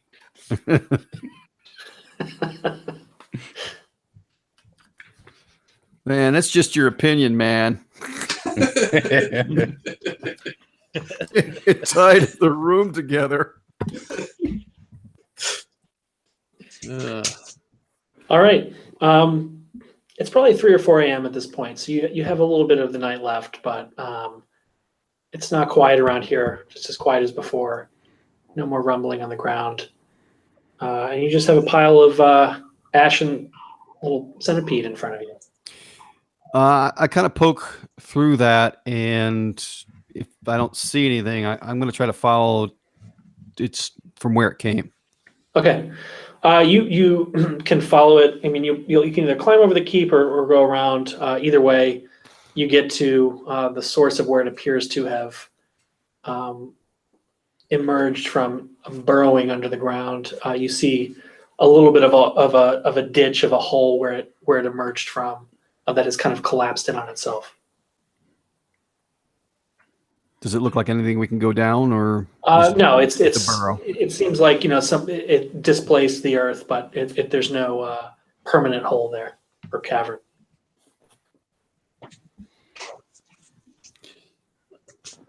What'd you find, Braxis? Just seems like it's its lair. It came up from the ground. There's nothing here. Yeah. I think we should just stick to our mission. What we intended to go towards. I don't think we need to go off and try to find where this guy came from. But after we finish sleeping, right? I don't know how you can sleep just after everybody got a big chunk taken out of them. Well, with the exception of Juggalo 7.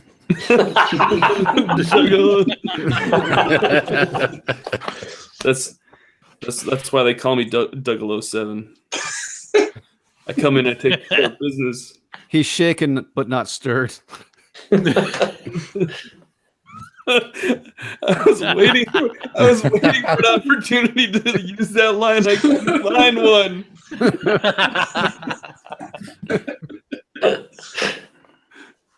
Oh my! So, all right. I'm all raring to go, guys. I don't know about you guys, but I'm raring to go. Yeah, I don't think I'll be getting much sleep now. Let's settle up. Okay. By the way, out of character, table talk. How much do you guys have any out? I think there might be 30 minutes left in this thing. I don't know. I'm good for that. I'm good for that. 30. Okay.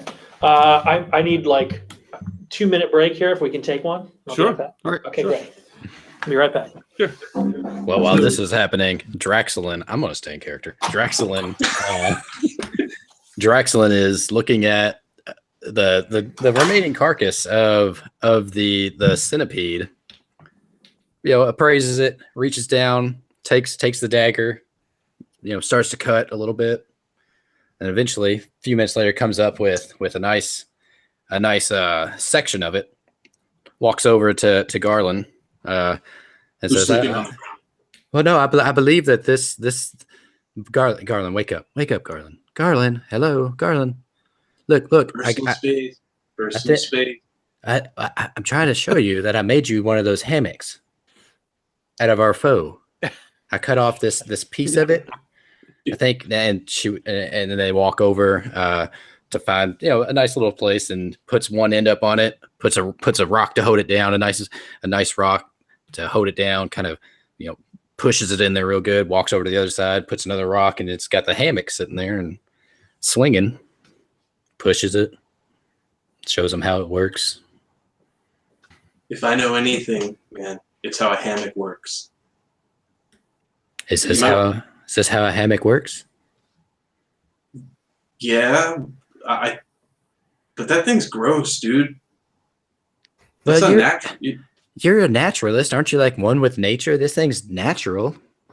Well, yeah, but I'm not gonna crawl inside of it, man, and just swing. Well, I know. Don't get me wrong. I appreciate the effort. I feel like you don't. I feel like you don't appreciate it very much. I'm a little cranky. I'm really hungry.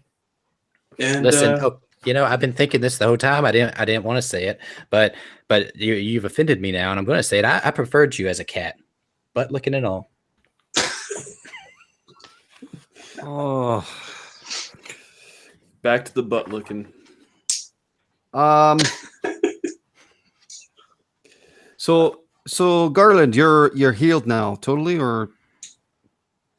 no, my side still kind of hurts, but that could have been pre-existing. And I think that Templeton, you took 20, right? So you're a little banged up. Do you need some healing? Yeah. Need some loving? Sure. You want to give me some love and I'll take it. Give me some Come on, loving, big man. boy. I'll wear the wig. All right. Yes. Before we go though, like I have these mushrooms. So at this point, Draxlin is really offended that Garland isn't trying out the hammock. So they climb up in it, and well, as expected, two small rocks don't hold it. So it's not too long before Draxlin is on the ground, covered up by this hunk of meat from this from the centipede. Did I miss any compelling cat content? A little bit. Sounds like y'all are getting cozy. I made a hammock. It was unappreciated. Snapper Mills says, "Eat the effing mushrooms." Eat the Whoa. Yeah. I mean, let's see here. The fans are asking for it. I mean, yeah. I mean, I think we have to be influenced by the chat.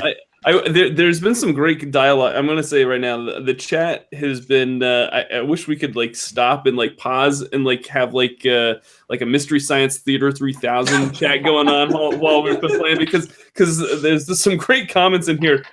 Seth says, "Pretty sure Garland just centipede his pants." And this is the only thing killer here is this killer mixtape. Am I right? So that was back when you listened to the music. You know what I just realized, and I'm 100% serious about doing this. I need to insert an ability in the game that relies on a pun as a mechanic. Oh, absolutely! If you can make a pun, something happens. Something takes effect. I think that's great. I think you need a limerick spell too. Ooh, that's a good one. Oh, I forgot to give. Damn, I should have given the fighter actually has a poem ability, a poetry-based ability. Oh, yeah, it's called Summon the Blood. And you recite a poem, an original poem, and your allies gain the benefit of a long rest during a short rest. Oh. You have to recite a different one every time, but it, Should I snap my fingers too? Yeah. All right, so where are we at? What did I miss? Oh, Draxlin made a hammock out of centipede goo grossness. Yeah. Okay, sure. How fast do we heal hit points? It's a little fuzzy. We can say you all get back to full if you just continue the rest of the night here. I think weren't we going to saddle up and take off? March on. Okay. Do we need to? And in that same token, how fast do they heal magic points? How fast do they regain those? It's the same rate. So a short rest, you get half of each. Long rest, you get back to full. Nice. Okay. All right. And a short rest would be. Yeah, An hour. An hour. Oh, so not laying in a hammock and immediately falling on the ground isn't a short rest? No, unfortunately not. Man. But yeah, if you all just camp out for an hour, you'll probably be back to full, I think, except for Yeah, All right, let's do that, and then just get a little sounds rest, good. a little massage from doing the. Well, Okay. Drexelin has this magic that like can actually like. I do. Yeah. So. It doesn't, it doesn't take any effort. So yeah, I will give everyone a Back rub. a back rub, a magical back rub. Creepy magical back rubs. Hey, it doesn't have to be creepy. Magical back rub. Where's this at? Okay. All right, y'all rest uneventfully. Except for regaining. You're all back at full. We'll say. And you continue your march north through this battered landscape. It's now dawn, and you just continue passing through the time-worn ruins of whatever former civilization was here. And the sky, dark clouds. It's daytime, but nonetheless, dark clouds roll against this orange sky, and wind increasingly howls through these twisted dunes of stone and dust that are in this landscape. And after another about half day's march, you suddenly see the ground rise up into a black mass in the distance. And as you approach, you see these crags that the note mentioned forming a bit of a ridge. Nice. Is my pulsing going even faster now? It is, yes. It's definitely beat. It's like a heartbeat at this point rather than a slow pulse. It's pulsing with love. Yes. Okay. I'm going to take this opportunity to summon my little bird. Okay. So when I whisper a phrase, which is tweedly deedly deep, I do that, and this little bird, well, nobody sees it. It's invisible. It's an illusion, but it's invisible, and I'm just going to keep it around me, send it out about half a mile at a time to kind of scope the ground as we move. So this bird's like a sentry. You put it in one place and it stays there. Oh, well, that bird's now about 2 miles back. I mean, you would know this. You don't have to cast that spell if you don't want to, but I think it's great that I forget that. okay. And I get a mile away from it, it just disappears. You left a little bird there, yeah. Your poor. I abandoned my bird.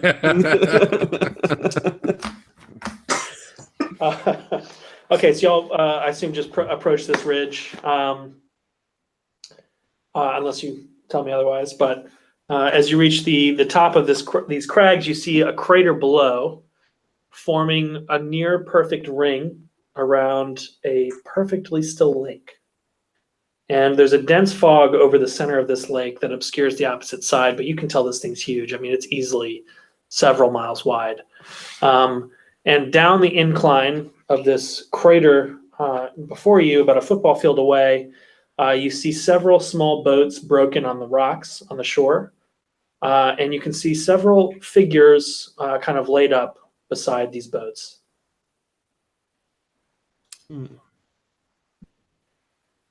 Can I use my survey skill to evaluate those down there? Or are they too far Yeah, down? you have to get a little closer to it, but I mean, if you can tell they're not, there's something unusual about them. They don't look like living people. They look maybe like skeletons.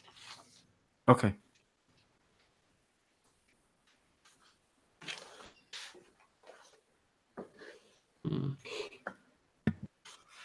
Well, So what do y'all do?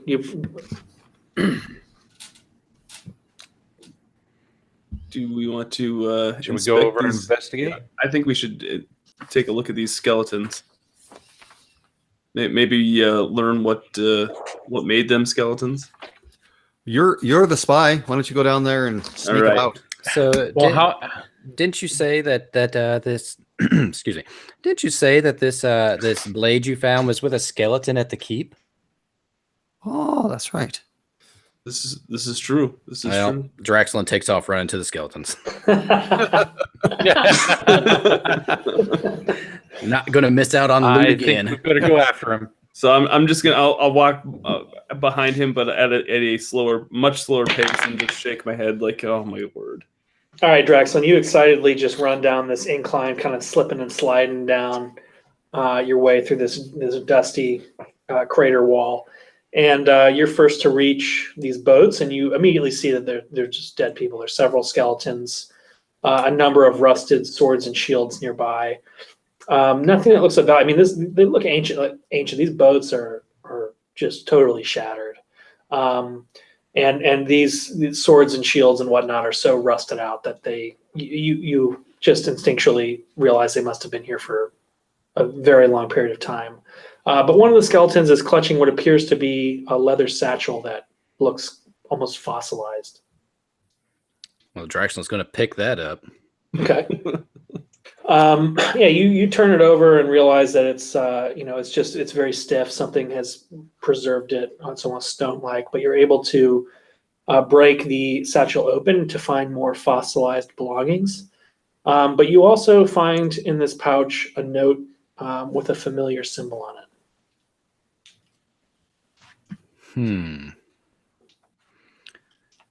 Is everybody caught up to me yet? Yeah. Okay. I'll say, Draxlin, what do you have there? Oh, it's just a bag of stuff. Just a bag of fossilized old stuff. And there's a note, has this symbol on here. That symbol is pretty familiar to me. What's it mean? It means It's familiar to you because you've seen it recently. well, I've seen it recently. Okay. What's it mean though? What does it what does it mean? You don't know what it means. You don't know the origin of it, but you've seen it recently. Oh, well, I may have misspoke. I mean, it's familiar as in I've seen it. I don't actually know what it means. So, I think maybe you intuited the wrong thing. I'm gonna sigh and turn around and walk away and I can't. That is, I mean, no more campsite magical back rubs for you. Wow. What? Got his ass. It is very rude to just walk away from someone in the middle of a conversation. Draxlin, is it perhaps maybe the same symbol we saw on the note that we read when Altreya died? Well, I think that it possibly. I think maybe it is. Okay, let me walk you through this step by step. Take the note. Well, I'm just gonna give it to Open the you. note. Oh, Yeah. all right. So I mean, you read the last one. It just seems right. All right, Braxis, you open this note. Yep. You see it is addressed to someone named Sentiel. And the note reads, "This mission is of utmost importance. Travel north through the outlands, beyond High Pass and into the Gray. There, a day's march inward, you will find the seething cauldron, a corrupted moat concealing a curious scene. There you will find the answer to your question. Bring a capable escort. I await your urgent arrival. Signed, the letter H."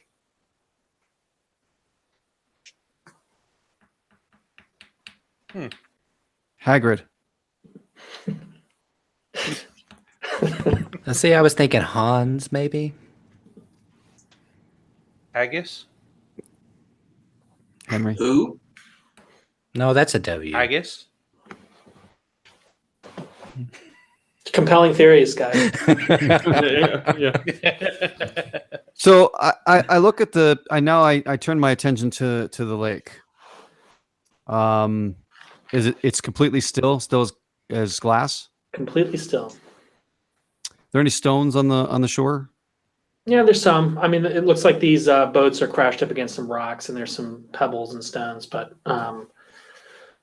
and you can't see through this water. It's opaque, but it's very still. And the gray is that cloud, maybe perhaps on the horizon of the lake? I think the gray describes just this general region that you're in. It's a monochromatic kind of wasteland, so Okay. you know it's describing the region.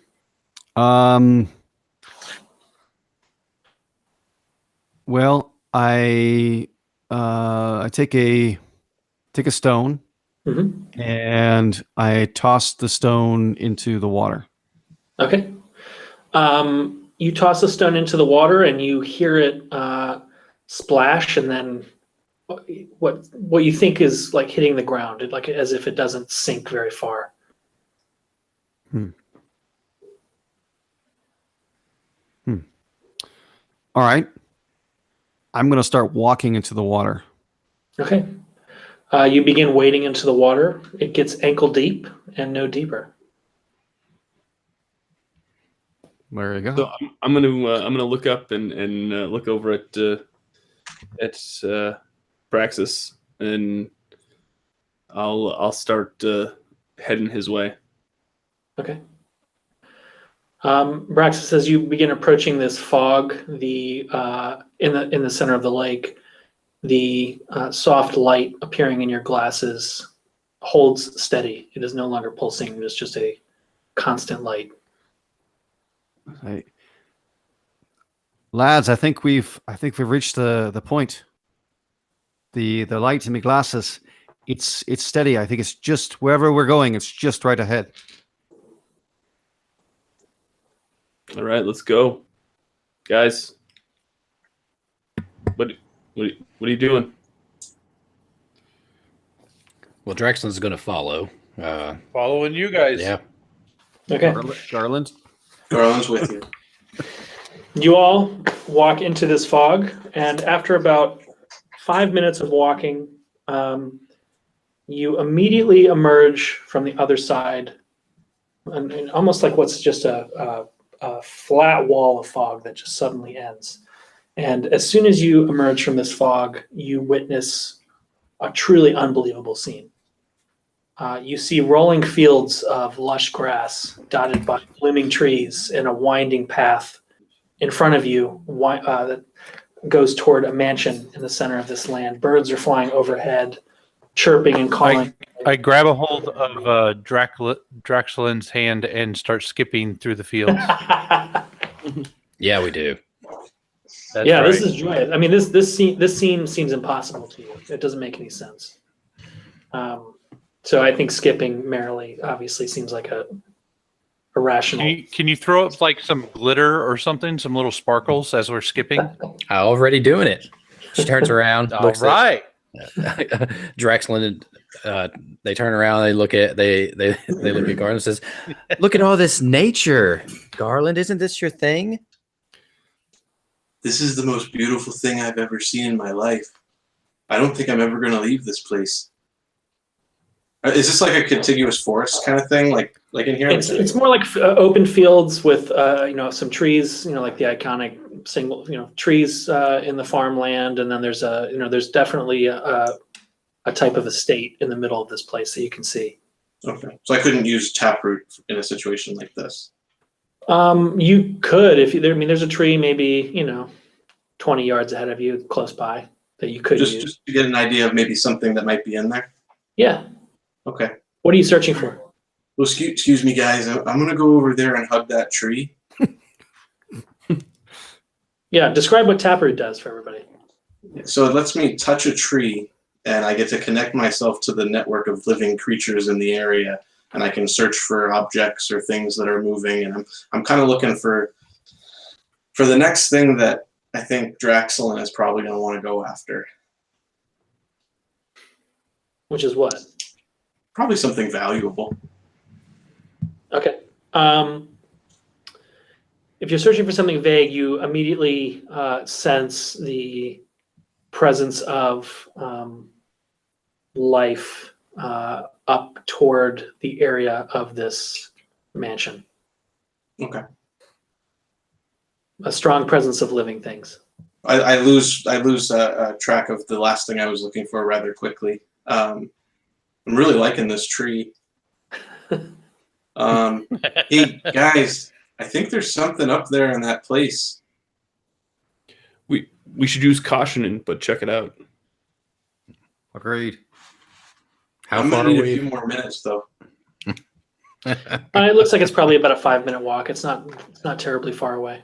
All right, I'm gonna pop up another bird.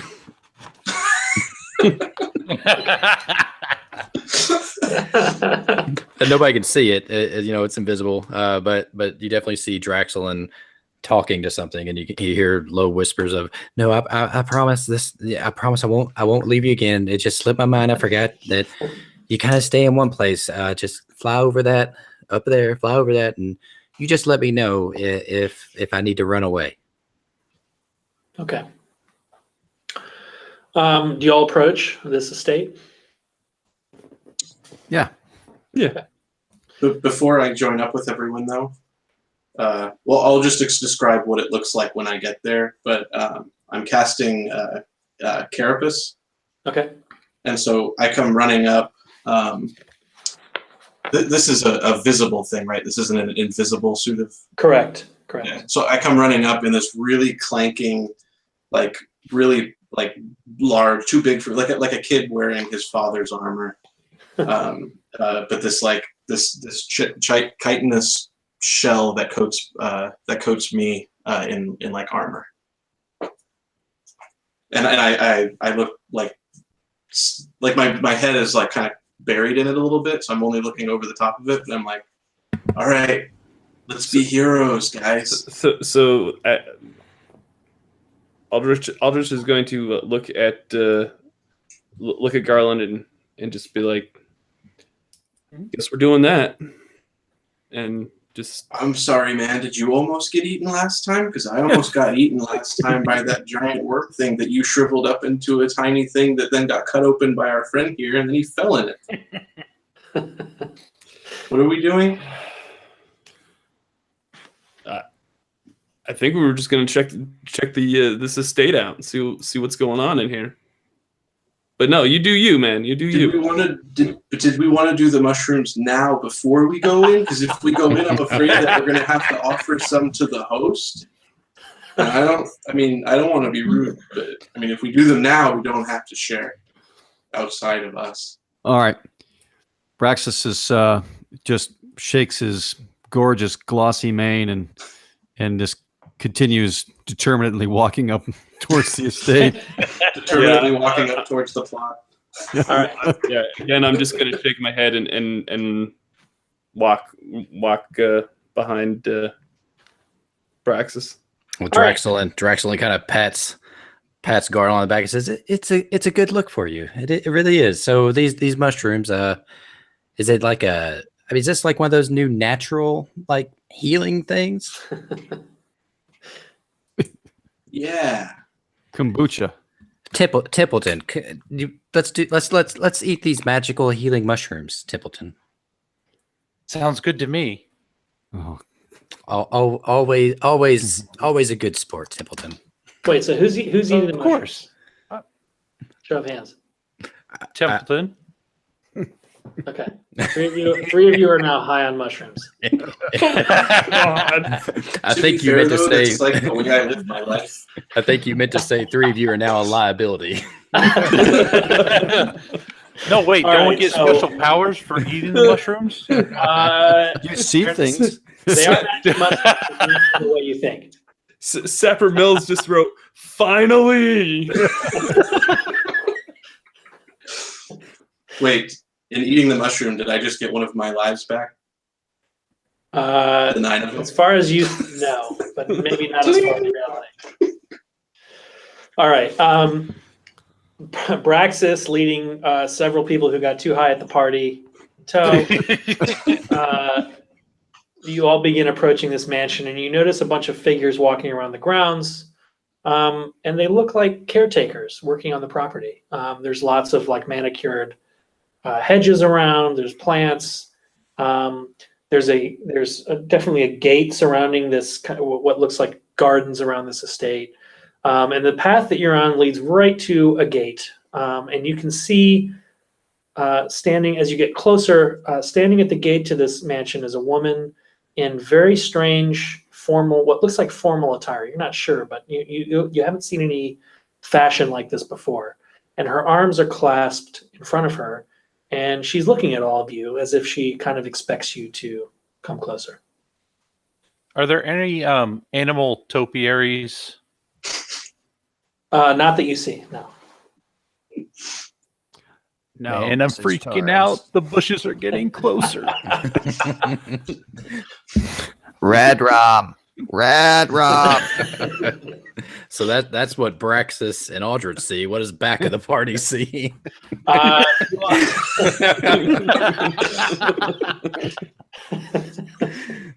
Uh, you see what looks like a bunch of bushy animals parading around the grounds.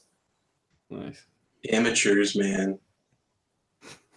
Dude, I totally want to go ride that.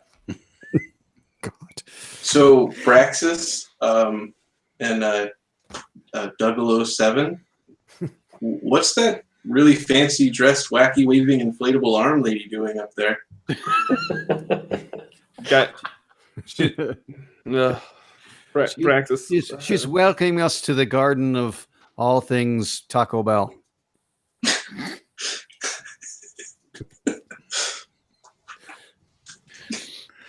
Funny you mentioned Taco Bell. Okay. Is that what this episode's sponsored by? Surprise! That's what this whole lead-in has been. Kickstarter is now sponsored by Taco Bell. I've been working on is just one big brand activation. All right, so Braxis, are you approaching this woman? I approached the woman. I'm gonna go along with them. Okay. As you get closer within speaking distance, she smiles at you, and she says, She would. She does, yes. She says, "Welcome to Castle Mistmore. My name is Ruika. The host is expecting you and would like for you to join him for an aperitif and dinner. Please follow me." And you can check in anytime you want, but you can never leave. Oh, you're welcome to leave anytime you want. Draxlin turns to the other two and says, CH stands for host. Or hell. What are you talking about? I'm trying to mount this bush. Oh God. I'm just gonna thank the woman for her hospitality, and we'll be glad to. Please show us the way. Certainly. Happy to. Is she trying to dissemble, or does she appears suspicious in any way? She appears unusual to you in that you don't recognize her. Like some of her mannerisms, some of her her accent, you don't recognize. The type of clothing she wears looks alien to you. But otherwise, you don't. It doesn't look like she's sinister or anything. Okay. Are the caretakers dressed similarly, or? Yeah, I mean, similar in the sense that you don't really recognize the origin of their attire. And they're looking at you. They don't look like drones or anything. They just look like they're going about their business. Okay. I guess we just follow her. We herd up the stoners in the back. Yeah. By the way, to the stoners, this is really like, as far as you know, this is impossible, right? Like you've spent your life in guarding your city against the threats of this region. And as far as you knew, nothing survived out here. So this is a truly remarkable experience that you're having. And if you're high on mushrooms, I can't even imagine. It must be equal parts terrifying and fascinating. So good luck. This castle in front of you is beautiful. It's made of like slippery looking stone. It's remarkably intact. In fact, it looks brand new. It doesn't make sense how pristine it looks. And Ruika leads you along this beautiful cobblestone path around these impeccably tended gardens to the front of this estate. And as you walk up these stairs, following her through these grand double doors, you find yourself standing in an ornately decorated foyer filled with portraits of all manner of people, some of whom look completely alien to you, both in their physical form and costume. And the host turns around, standing in front of a semicircle of ushers. And she says to you, "Please, before we proceed, I must ask you to hand over your weapons for safekeeping.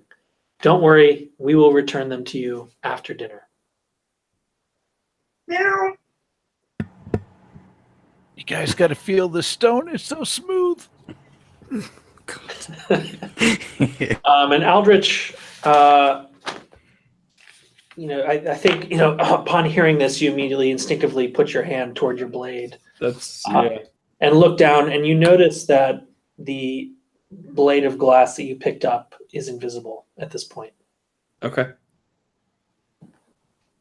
What do you all do? I'm going to hand over the other weapons that I have. Okay. How about the rest of you? Well, I trust Aldrich, so I hand over my weapons. Okay. Well, to Draxlin, it looks like they're handing over like small offerings of bread.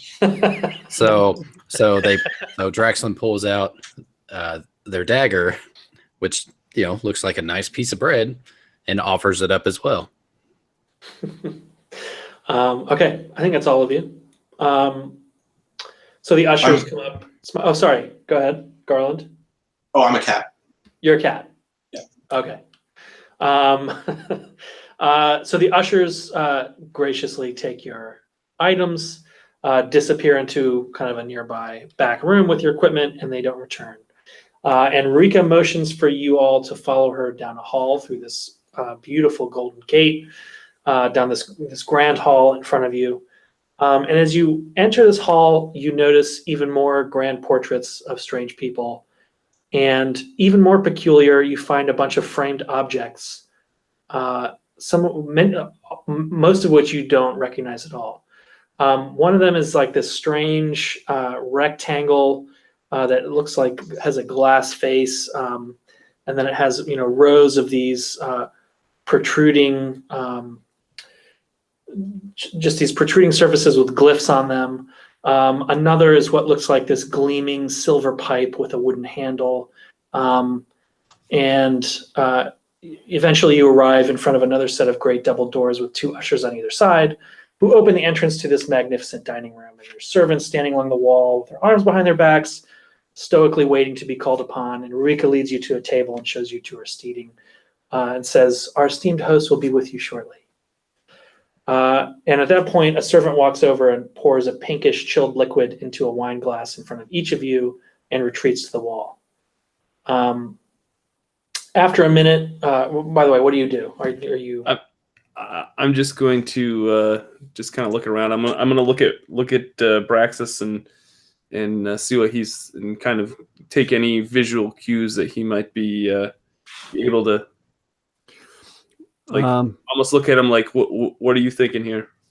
And I kind of shake my head a little bit to indicate, I'm definitely uncomfortable, definitely not sure what's going on, not really trusting what's going on.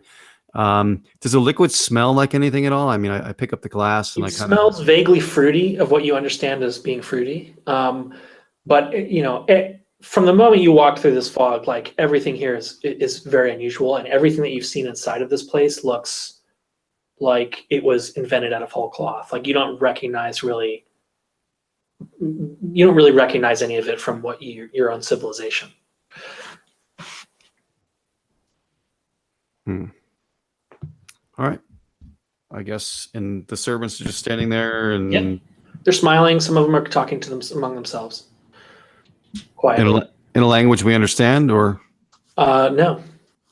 We don't understand it. Well, Draxlin steps up and goes, "Drinks." So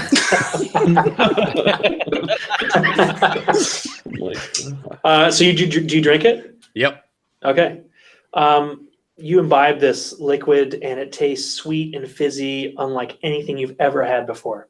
It is truly like a divine experience, and since you're high on mushrooms, it is even. I'll just say it's like even times 10. It's extra. You feel like you've been transported to another dimension.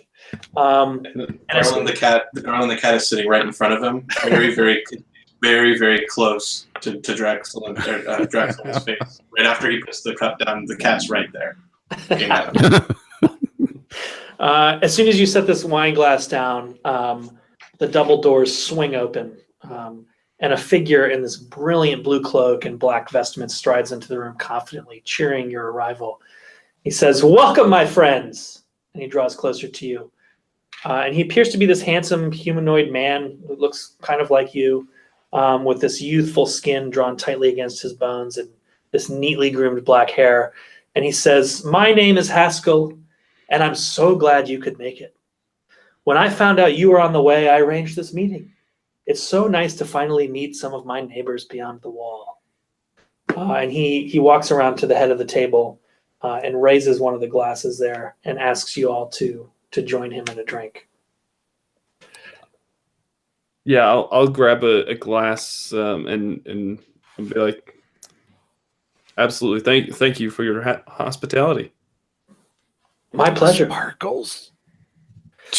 Any of you who drink this immediately, experience the same thing that I just described. I'm not going to drink it. I'm just going to pretend that I drink it. Yeah. Okay. I'm pretending to drink it as well while observing. The other guys what just probably happens just if chug it. Yeah. Yep. Okay. You notice him raise his eyebrow a little bit. It seems like maybe he notices that you do this, but he doesn't seem offended. He snaps his fingers and says, and immediately some servants come out from the back room with these small plates, placing one in front of each of you. And on the plates, you see what looks like this small piece of toasted bread with this oily slab of meat on top. And again, this is not like anything you all have seen before. And Haskell looks at all of you and says, "Please, I understand you're skeptical. I know this is an unusual place, but please, this in front of you now is a foreign delicacy of unbelievable cost. But as my honored guest, there's no expense too grand." And he invites you to enjoy this. And he bites into it just ravenously. Well, Draxlin is currently holding a wine glass in front of Garland's kitty face, trying to get him to lap it up. And then notices the food and lifts it up, looks at it, takes a big old bite out of it. Okay. Braxis stands up, pushes himself away from the table, and says, "Not to be rude, my friend, but what are you getting at? We don't know you. We don't know the food. Quite frankly, I don't trust you. I don't trust the look. I don't trust the look of anything. People are speaking things I don't understand. What are you getting at?" Before you do that, I just want to say Draskell just devoured it. And I'm just going to say, Draskell, it's like one hit after another. You immediately, you bite into this and it immediately just feels like every one of your senses, overloading them more than anything you've experienced before. Nothing has ever tasted as brilliant as what you're experiencing right now. And you're just in ecstasy while your friend here is pushing himself back from the table. And Haskell looks at you, Braxis, and says, "Look, I understand. We can talk. Honestly, there's so much you don't know about this world and that you're not prepared to know yet. I was hoping we could ease into this conversation with a little bit of hospitality, but certainly I understand that there are questions you want answered. Like my colleagues, I'm a traveler. This world is not my own, but it's a suitable home for my purposes, a shroud, so to speak, from prying eyes. You're not the first party to visit these halls, nor will you be the last. And those before you, who I'm sure you've seen on the way, made the choice to join my colleagues and I in our work in exchange for our help in continuing to protect your civilization from the masters of this prison that you live in. I'll be frank, if you join us, you'll never be able to return to your people. We will send you to places beyond your imagination where you'll help us retrieve artifacts like the one keeping your city alive. But if you decline this offer, well, unfortunately, I will just send you back from where you came and you'll remember none of this. And I cannot guarantee how much longer we'll be able to protect your city. And at this point, I need all of you, except for Aldrich, once again, to take your headphones off.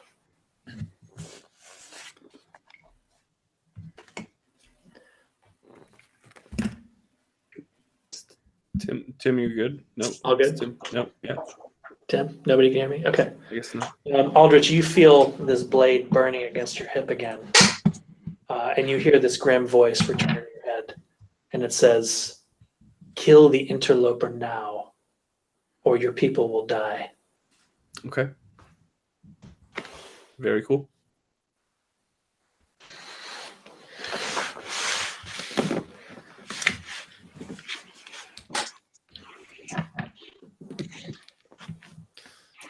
Again with the puns. So All right. as oh, go ahead. Yeah, no, go for it. If you've got story important stuff to do.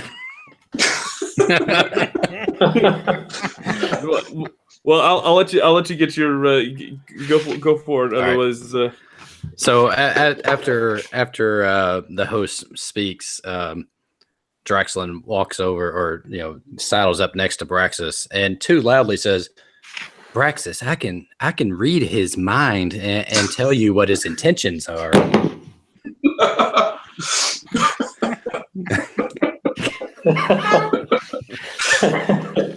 Is that something you would like for me to do? Read his mind, pointing at him.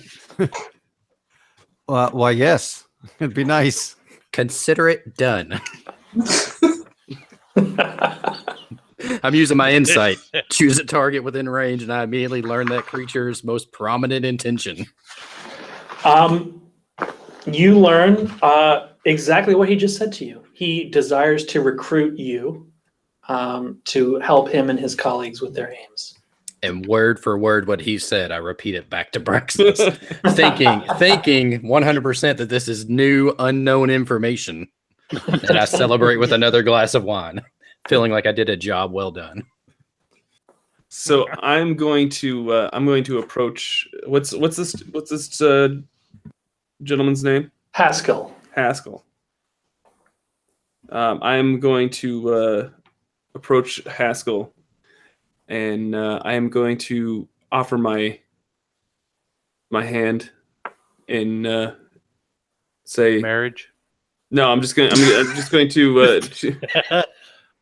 offer a Marriage. handshake and say thank you, sir, so much for giving us this opportunity. And go ahead. He shakes your hand and says, look, I know this is unusual, and I appreciate you taking this into consideration. Does Haskell notice the cat rubbing against his legs? Yes. Okay. Now that you mention it. So as we're shaking hands, I'm gonna grab his hand really hard, and I'm going to take the knife out of my from behind me, and I'm going to shove it right into his side. Oh. Give me just give me an attack check. See if he Just or an what? attack. Yeah, just make an attack. It is actually a 20. Nice. Wow. You deftly remove this invisible blade to everyone and invisible to everyone else, and put it right between his rib cage, piercing his heart.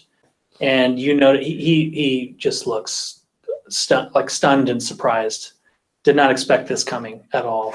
His eyes shoot open, and just like with the centipede, you immediately notice these black snaking, almost like this corrupted veins emanating out from the point where you stabbed him, engulfing his entire body, and blood begins to pour out of his mouth and his eyes.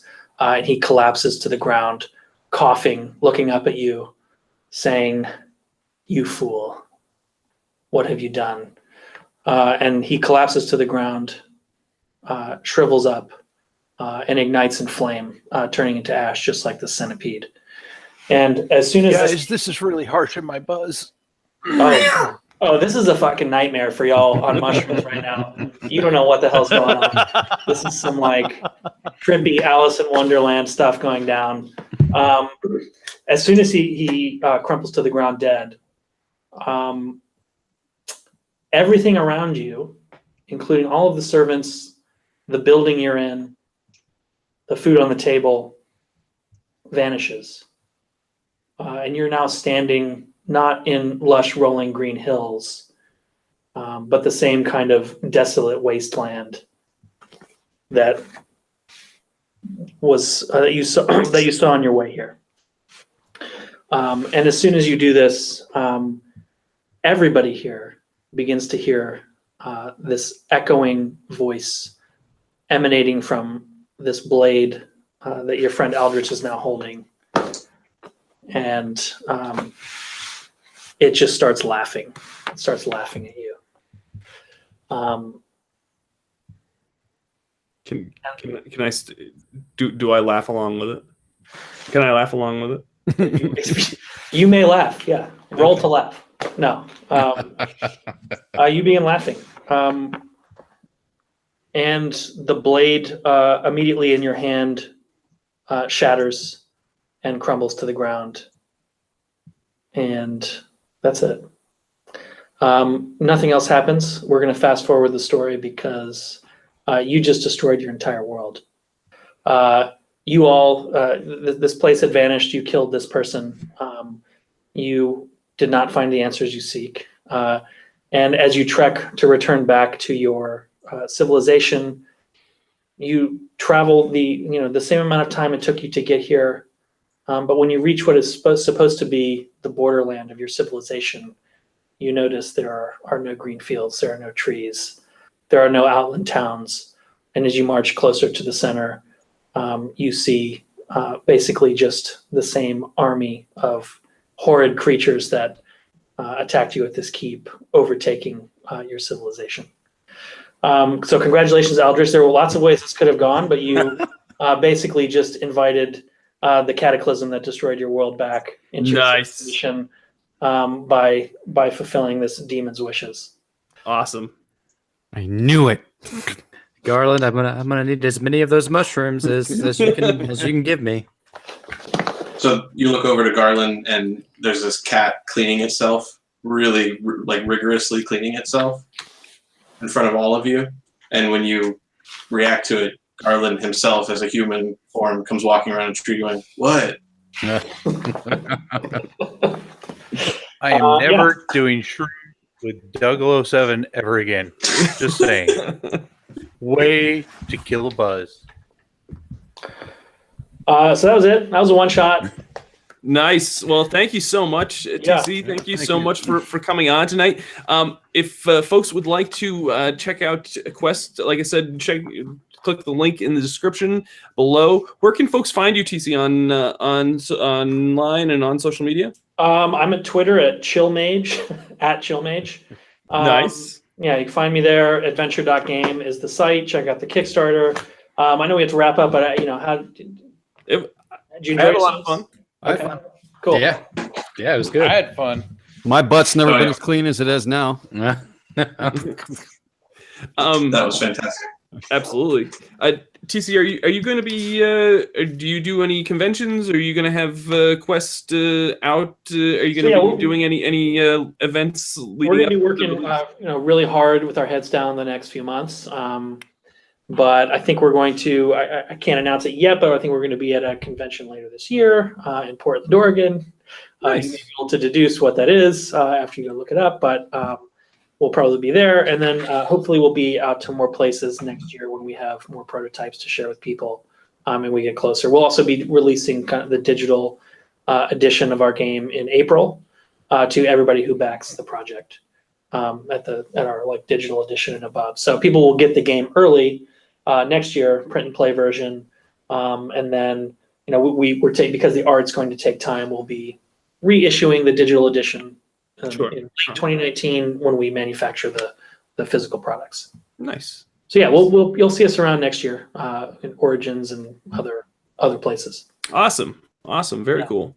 Well, hey guys, thanks so much. I really appreciate you having me on. I had a blast. Thank you. Thank you. Thank you. Thanks, everyone. If you'd like to follow Josh on YouTube, check out Halloweenville. Josh, thanks for coming on. Check out Roll to Play Podcast.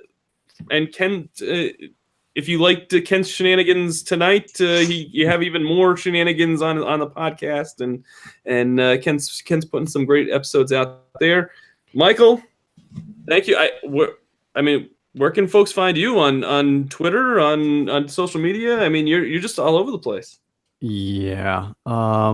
at Papas Gigante or Nice. at Voidmarked. Yep. Voidmarked. And yeah, and I don't really have any other particular websites or anything like that. Not yet. Not yet.